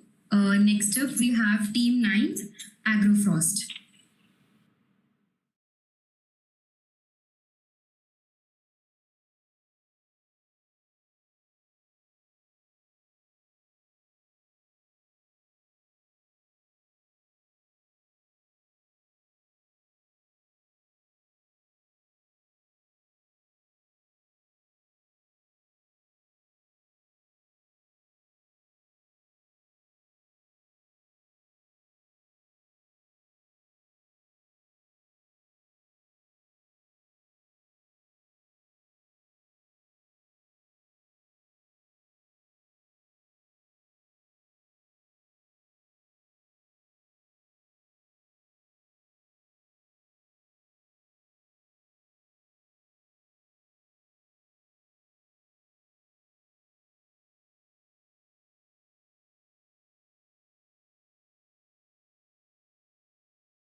Next up, we'll have team 10, and after that, we'll have team 9. So right now, Dr. Foodie will present.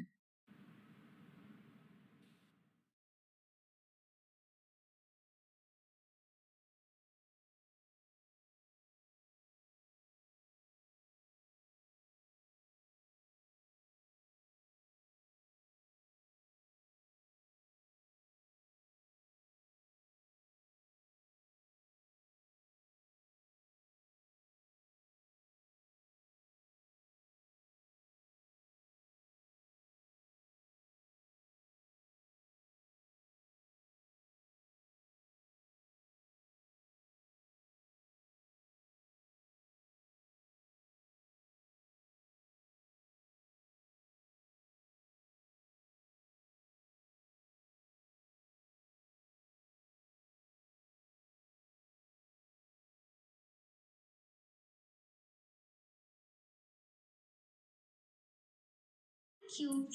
So, hello everyone. What's the first thing that would come in your mind when we talk about food? Definitely our health and the cost behind it. And also, one new entrant is there, that is being sustainable and eco-friendly. So, let us take you a journey of a product that we have started up with.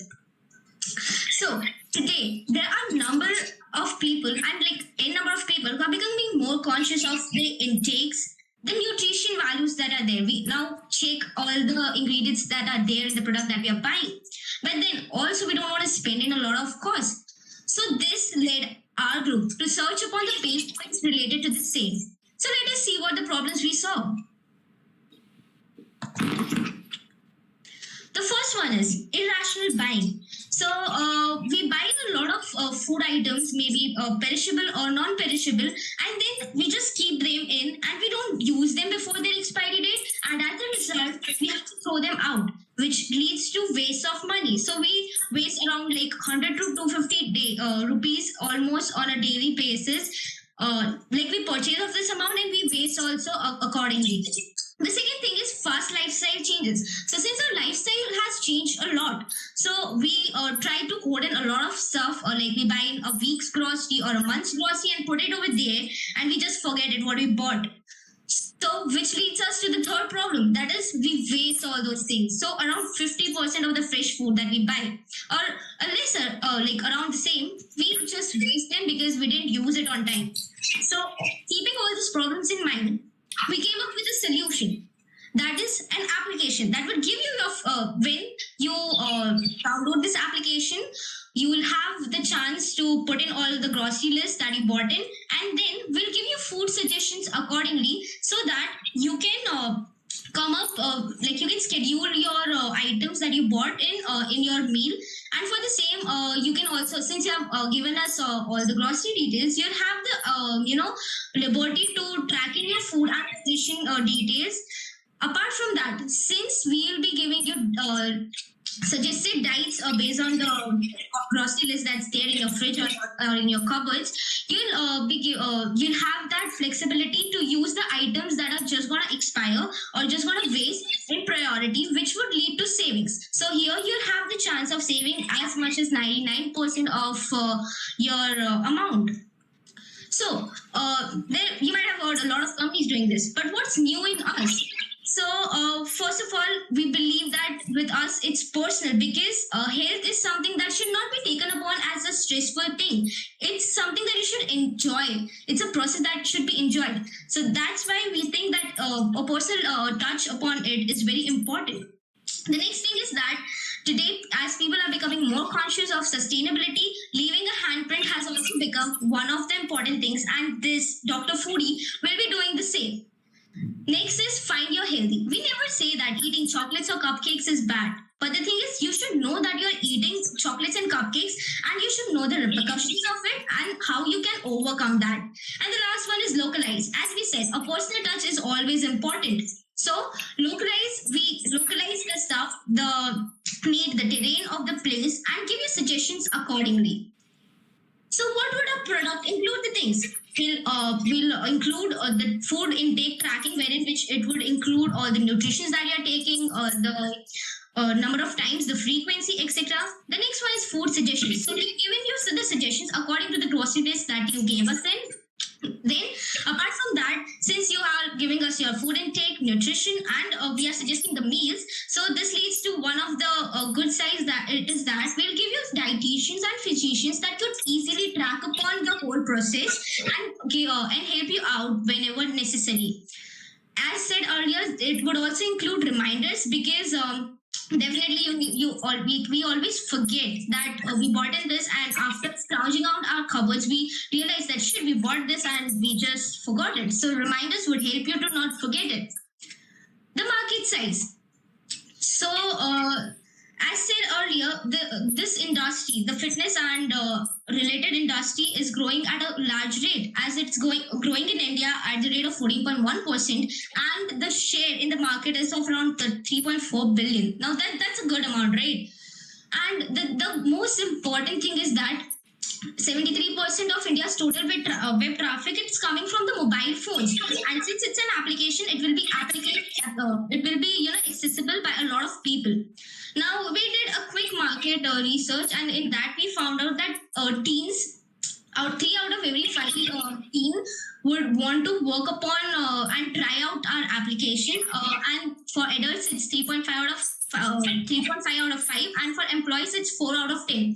Now why did we include employees? Because it's again employees, according to research, it said that a lot of productivity of employees is reduced because of the food and the lifestyle that they are taking. So employees are an important part of our market. Coming on to the next slide, it is the SDGs that we covered. So we aim to bring in zero hunger, good health and well-being, and responsible consumption and production. So how will we be doing this?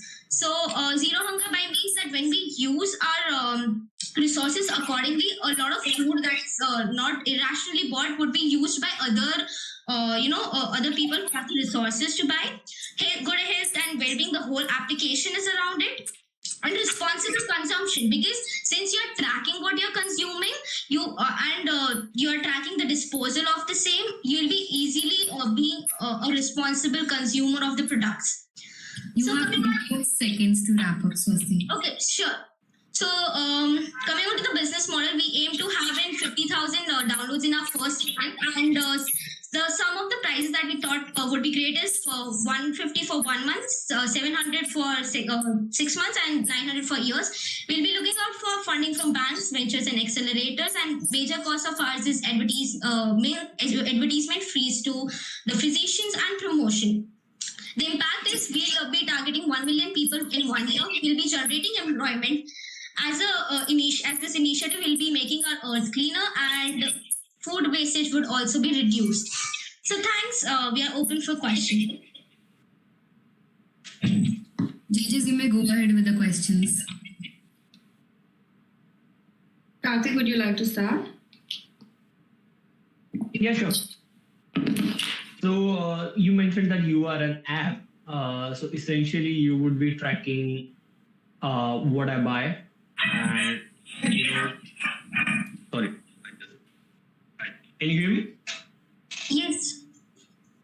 Yeah. So I was asking you that, an app like Twitter can easily do what you are doing. So how would you tackle that? You said Twitter, right? Twitter. FITTR. So basically what we'll do is, as I mentioned earlier, we'll be also working upon the other parts, like the food wastage part. So it would lead to cost savings, and which would attract the Indian buyer, because Indian buyers have the mindset of spending less and getting more. So that's something that is unique about us. Okay, and coming on to your subscription-based model, I think that you already understand that India is a really hard sell country, and people aren't willing to pay that much on an app or something like that. So I think that you should definitely reconsider your whole model of charging people, rather charge businesses to advertise on your platform. For that, we'll be since we'll be providing dietitians and physician advices, I guess that would be the part that would attract users to come in at this price. So you'll have to pay physicians for that, right? You can easily do that using the revenue from ad.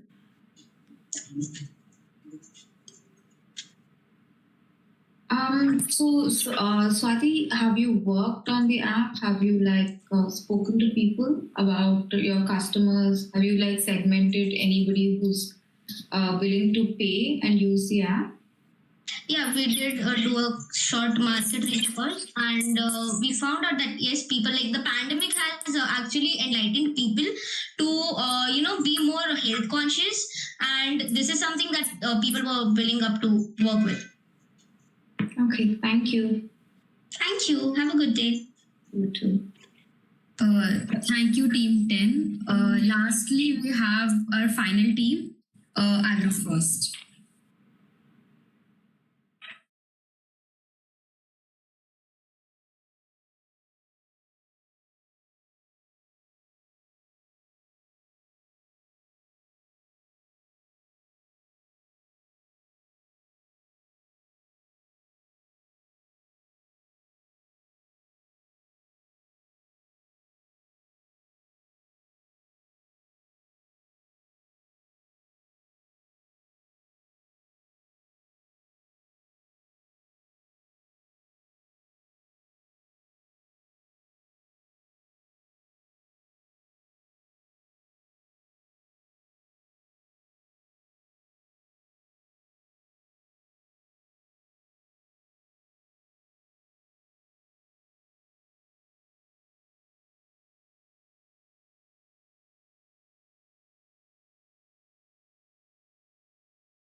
Thank you. Thanks.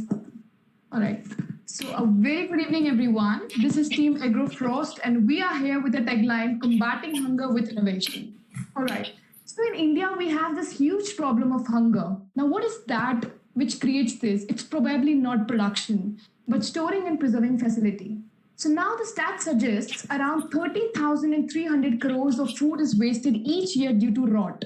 Now, the current cold chain system in India has severe limitations due to which it is very much highly inaccessible in terms of geographics and economically unviable to the farmers. Now, what exactly is leading this to? The farmers choose to let their food rot instead of going to the storage facility, which would even come up with higher losses on their end. So it basically is not only pushing farmers into a loss-bearing process, but is also making a large part of population starve. Now, here is the solution. Reefer containers. So basically the reefer containers can be used to have farmers set up their own micro cold storage units using recycled shipping containers and powering them through solar panels. Now these can come in two variants. One is a 20-foot and one is a 40-foot container. We will also be providing regular servicing and maintenance to these farmers to help them have their own cold storage units. Now, one of the biggest advantages of this is that it is environmentally super friendly, as it prevents the destruction of reefer containers, which would otherwise lead to the release of chlorofluorocarbons in the atmosphere. Now, you all may ask a question that we already have a cold chain. Why do we need something new? So to understand that, we must first look at the disadvantages of the existing cold chain. All right, so now reflecting upon the major flaws with the current cold chain system. So firstly, it is extremely inflexible since it only allows certain kind and variety of perishable goods to be stored in the storage facility. Secondly, it is very much expensive on the parts of small and medium scale farmers because they form around 89.2% of the major backbone of the farmers in India. Thirdly, now this farming industry is very much unpredictable business. So with it comes the low business cycles, which add the rental charges of these storing facilities on the farmers, which goes very much unaffordable on their part to pay them off.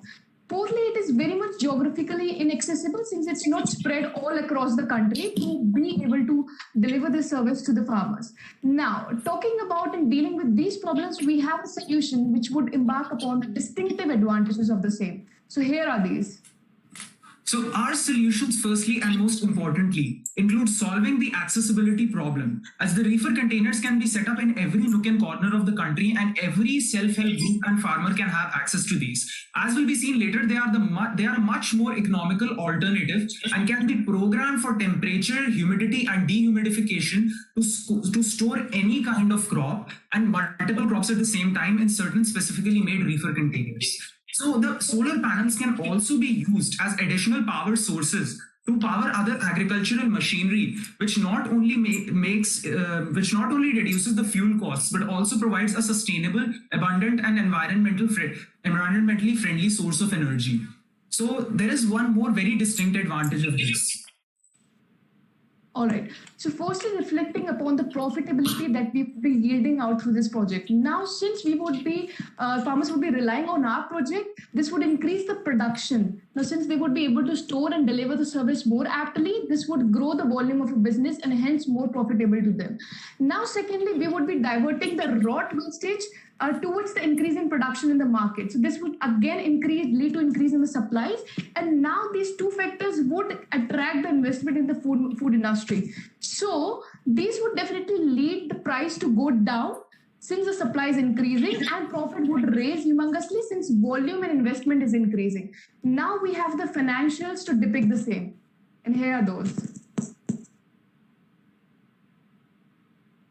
Right. So the financials that we have here, please note that they have been taken by talking to suppliers of reefer containers and solar panels from all over the country. And the usual cold storage data has been taken from farmers who regularly access the cold storages. So as you can see, the reefer alternative is at least 40 to 45% more profitable than the usual cold storages. Also, the effective cost of a reefer reduces under the direct benefit transfer scheme for mechanization of agriculture, which varies in percentages by different statuses of groups. Now, this does not include the opportunity cost for not being able to grow a wide variety of crops. As usually, if you go to potato belts or, for example, crop belts, then the cold storages around them can store only one kind of crop that is grown majorly in the region.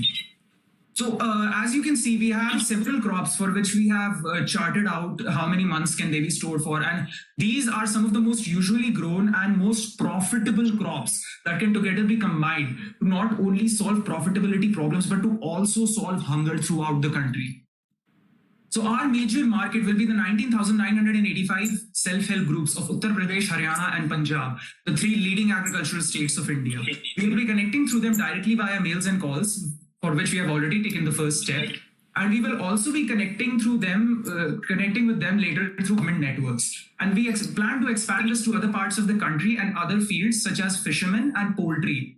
So this alternative, basically, we are trying to target the self-help groups as it becomes more economically viable to distribute the costs between 3 to 4 people, rather than just keeping it centered to one.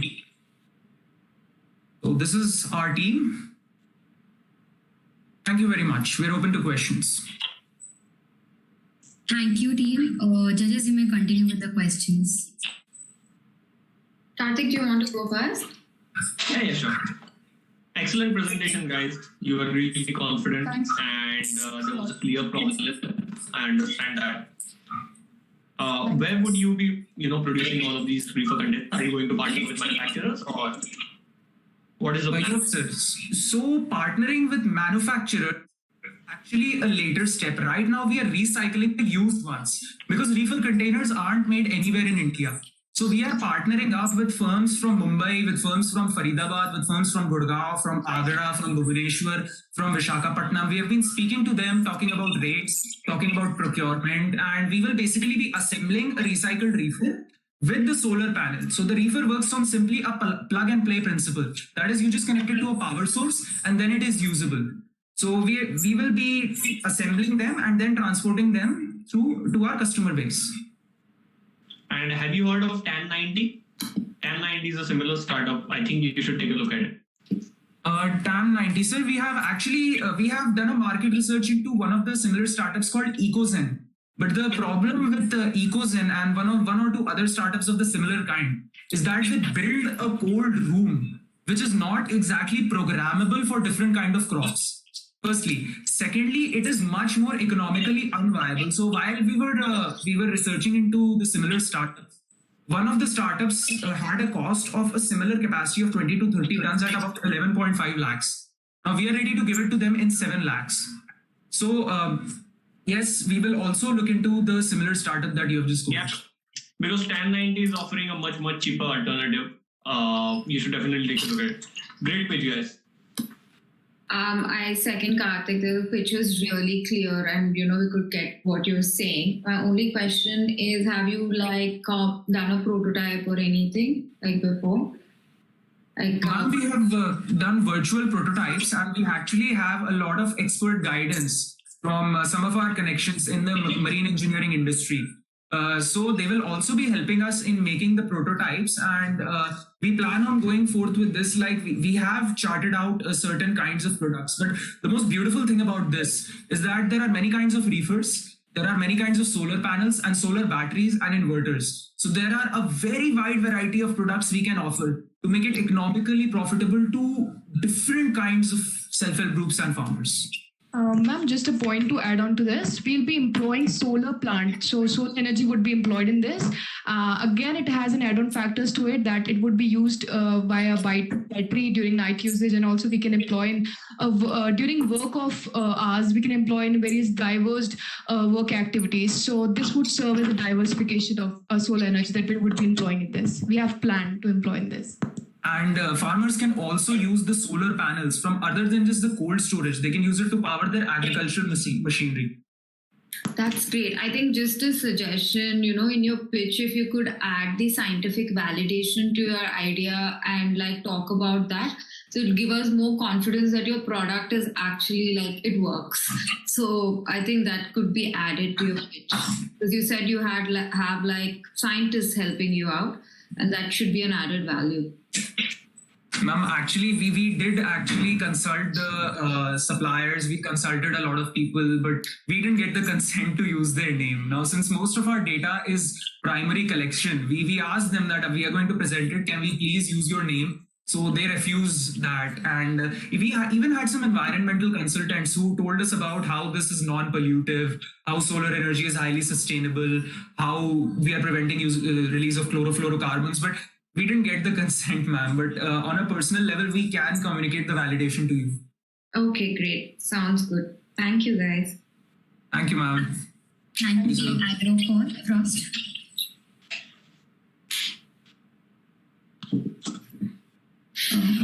With this, we come to an end of all the presentations, and we'll be back soon with the results.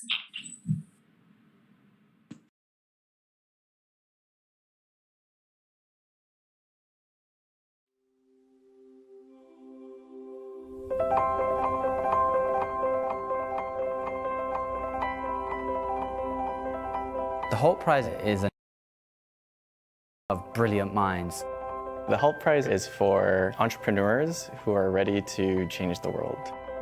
There is a way for companies to be profitable, but at the same time address a social challenge. All the teams came into the Hult Prize Accelerator with our ideas of what we were going to create. Our idea comes in here as a very rough, undeveloped idea, and then the Hult Prize helps us go through an iterative process to turn it into something beautiful, something tangible, something realistic, and turn it into a social impact engine that could change millions of people's lives. What Hult Prize has helped us a lot with is thinking about the problems on this immense scale that you need to if you're going to have any kind of global change. Hult Prize empower people to come up with a sustainable and innovative business model to help to solve the most pressing social issues around the globe. Previously, people thought that there was a for-profit business and there was a non-profit business. Now that the Hult Prize has allowed so much publicity for social enterprise to be recognized, there's now a hybrid between for-profit and non-profit, which is the direct answer to all the problems that we have in the world. I have been to other accelerators, but Hult Prize Accelerator differentiates itself.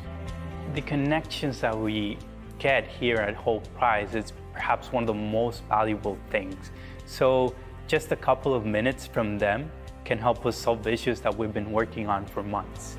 When you bring social entrepreneurs together in the same room, so many great ideas come out of this environment. Your energy feeds on each other when you're together, and I think it raises the level of the playing field for everyone. We are not competitors. Actually, we are friends here because we are aiming to the same thing, to help the children all around the world. I was very apprehensive before coming here. I was thinking, how is it going to work with the different teams, living in the same house? But as it turns out, Hult Prize organizers go out of their way to make their environment very comfortable. The Hult Prize makes sure that there's a balance between having fun and having the work done. There is a lot of fun here. Ping pong tournaments happen frequently, so I've gotten to sharpen my ping pong skills. We cook with the other teams. We get to mix with the Hult Prize staff, and just a very comfortable environment. Different people with different cultures living together is very, very interesting. In one word, the Hult Prize is change. Invigorating. Empowerment. Astonishing. Passion. Revolutionizing. Energizing. Fast. And the Hult Prize experience in general is so demanding and so challenging in so many areas. And you rise to the occasion. I never would have tried to start a business impacting 10 million lives without that challenge. We're riding the initial wave of social entrepreneurship. We're on the frontier of that. And the Hult Prize is going to be something in 10, 20, 30 years that nobody ever expected it to be, because social entrepreneurship is the future. We only have one life, and the question is, what legacy do I want to leave? What mark do I want to make?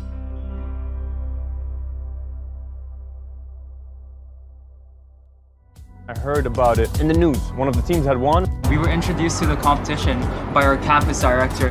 The poster was actually stuck on one of the walls. An email from a friend that, of course, he didn't know and I didn't know was about to change my life. Because everything starts with an idea until it becomes real at regionals.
heard about it in the news. One of the teams had won. We were introduced to the competition by our campus director. The poster was actually stuck on one of the walls.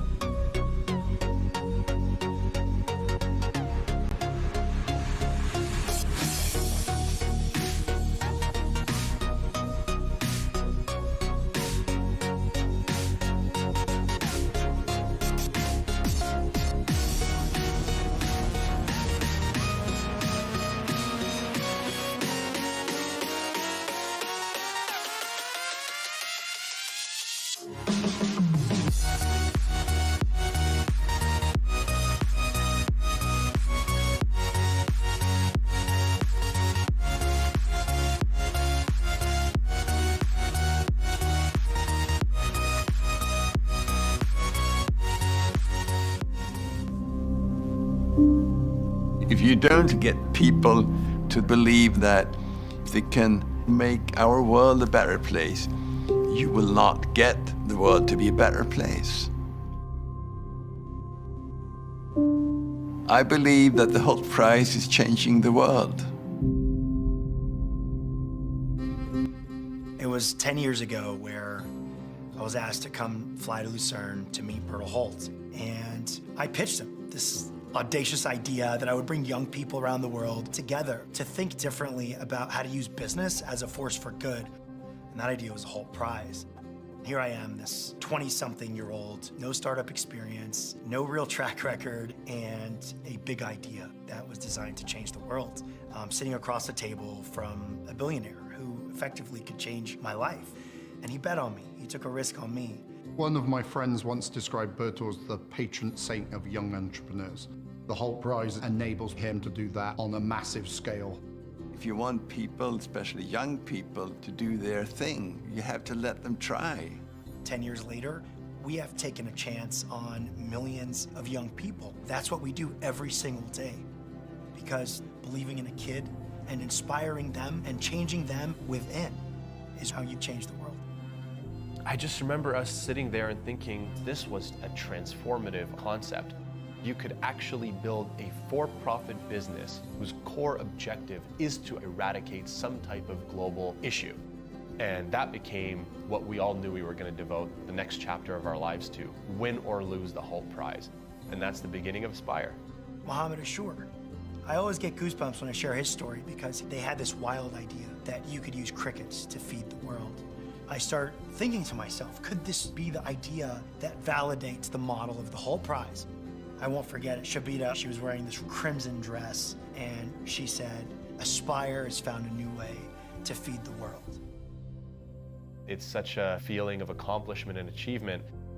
On their way to $1 billion enterprise that's having a ripple effect on humanity around the world. He went to medical school to help thousands, and he leaves medical school to help millions. Being able to truly see the real impact that the Hult Prize and we envisioned when we started the company. If the Hult Prize was just this $1 million startup competition, it wouldn't be worth it if there was no real impact on the ground. But that's what we're having every single day. Until I started on this journey, I could never imagine that I could make as much a difference, which I have made. Right-sizing healthcare in urban slums. The story of Manish and NanoHealth, who've gone on to rewrite the rules of healthcare, gives you an insight as to the power of the Hult Prize. We have tens of thousands of young people from India who have joined the movement only because this one startup emerged out of India. I don't think anybody thought this would hit such a nerve with students and grow so quickly. That's the really impressive thing. Young people, you want to wake up and change things, shake things up, go build something great. The Hult Prize makes you believe you can. This has never really been about our legacy. It's been about the change in thinking it creates. It makes people see things and understand the world in a different way. At no point did we think to ourselves, it's not possible just to build like real schools for these kids. And we had a meeting with a global VP from UNICEF. He just looks at me and he's like, absolutely no way it's gonna work, right? And then I was sitting there thinking, well, maybe he's wrong. The power of this naive optimism that you have when you're young, and that's what changes the world. We ended up going to the finals, having a school already built and running. Taylor's company, Impact, is this game-changing coffee company building sustainable, world-class early childhood education. Last year, we got an email from UNICEF inviting us to be on this new global task force for early childhood education. And he was like, guys, I don't know how you did it. Thank you for showing me that there was a way to do this. He's gone on to mentor hundreds of Hult Prize teams. He was the early example of this community we've built. I think Ahmad calls it the Hult Prize effect. They come into the competition, they compete, and then they go on to want to be involved and give up their time. Without the support and dedication of tens of thousands of people, literally, the Hult Prize wouldn't be anything today. It has created a community of very driven and passionate young entrepreneurs who really care about impact. Wyclef and Sonia, heartfelt, driven youngsters, 19 and 20 years old, create this transportation company, which today, imagine, is the fastest growing transportation company in Africa, Bupass. We won the Hult Prize, and it's not like you've won the $1 million and it's done. That's when the actual challenge starts. The scale that it can reach and the ways it can touch lives is what drives me and drives my passion for Bupass. There is, yes, one winner who wins, but each year there are actually several businesses that come out of the Hult Prize. In fact, we actually know two other teams that didn't win, and one of them got an investment of $2 million from the Bill and Melinda Gates Foundation, and the other one recently just got an investment of about $800,000. Rushni Rides were for Pakistani Americans who went back home. We had incredible mentors and incredible coaches that brought us to this level, and as we're passing this on, it's creating a huge revolution. It's like basically a revolution that's really starting within this organization and the people that they touch. That's the perfect word for it, a revolution. The most exciting part is I feel like we've built the world's largest impact-focused community. The Hult Prize is starting to be a really powerful alumni network. The Hult Prize alumni community will have people that go on to do absolutely amazing things for the world. They're just incredible individuals. We've always seen the primary measure as being the number of people who participate because we're teaching them about the role of business in society. Not just to make money, to make our world a better place. That is by far the biggest impact of the Hult Prize. And that's why it's so important. One of the times where it really hit me was right after we won. I flew back to Myanmar. One of the farmers came up to us. She told us that because of us, she had 6 months of income so that her daughter could go to school and so that she could feed her family. Rice Inc., they've effectively reimagined the entire supply chain of fair trade rice. That really hit us, to see the impact that you always talk about, but actually standing in front of you, thanking you for helping them, that's just a whole different experience. Hult Prize has inspired a generation of youth to live a life of meaning. The whole energy gives you hope for humanity. As I look back on the last 10 years, it's been an unbelievable journey that I wouldn't trade for the world. To see this idea go from a really small little student competition to a global force has been, remarkable. It's inspiring and it's changed the way I view the way I should run Hult. I see Hult Prize as being central to Hult International Business School. But the Hult Prize has come to stay. That's nothing to do with me any longer. In many ways, in any startup, the start is the hard part. And when you get to the stage we have now, that's usually when it can get really interesting and much more fun. It all kind of comes back down to the simple idea. A young person with nothing more than an idea to change the world and the willingness to see it through. Standing there in front of somebody who can help make it real. Look at how taking that risk has paid off. Many, many millions of people. It's not a million, many, many millions of people have been affected. When you start talking about a community of millions, you now have enough people to build a future. That's what we're going to need as a society, and that's what makes the Hult Prize so special. To win wars, you need armies, and we've assembled the world's greatest army.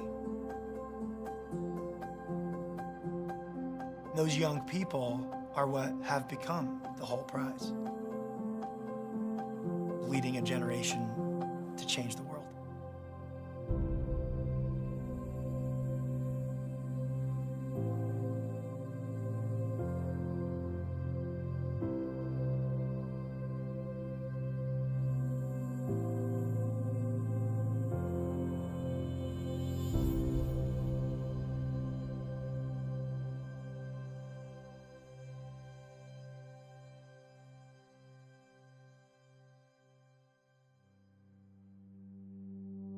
It's truly an honor to welcome all of you to the United Nations for this event. Happy 10th anniversary to the Hult Prize, truly celebrating a decade of impact. Best Hult Prize we've ever had, 10 years in the game. Everybody ready? It's about showtime. We have 6 final startups. Rutopia. Tulabko. Protein. Phonic. Turnart. Safe Will. Be bolder, think bigger, and let there be no limit to the amount of impact that you can have. Because this challenge is really important this year. Solving the challenge of global youth unemployment, which all these young people have tried to address in discrete and achievable ways. Now, the judges had a difficult choice to make, but they have made it. Are we ready? The winning team is Fruitopia.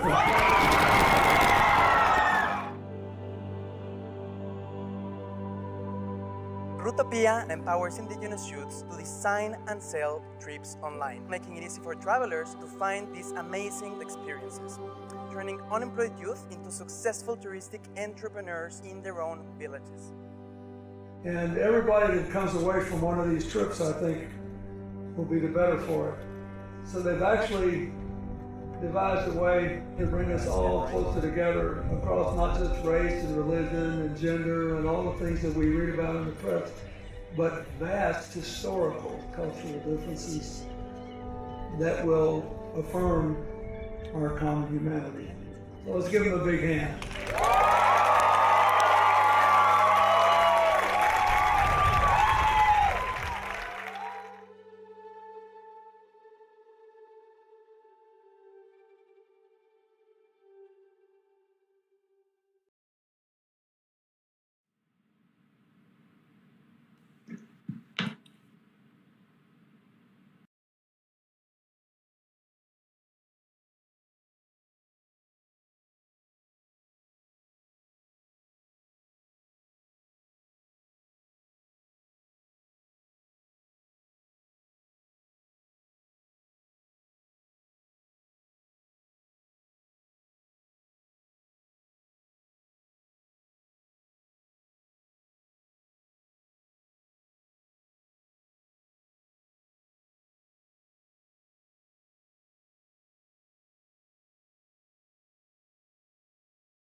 Really had a hard time figuring out who to select, and the confidence levels were really high.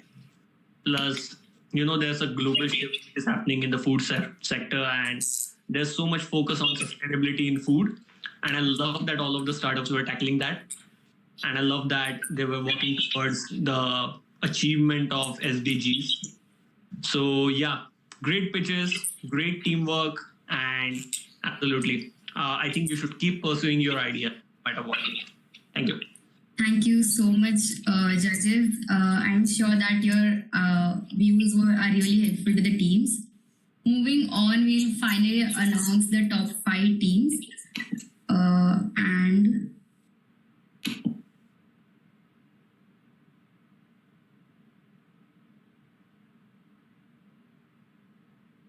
judges, you may. Yeah.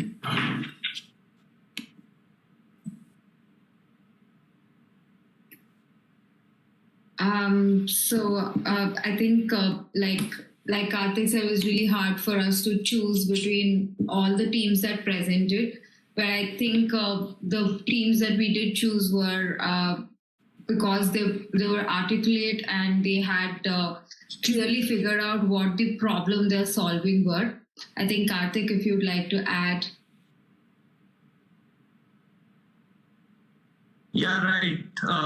We really looked at the startups in terms of if they were really able to find the problem statement clearly, and I think at those parameters, these 5 triumphs.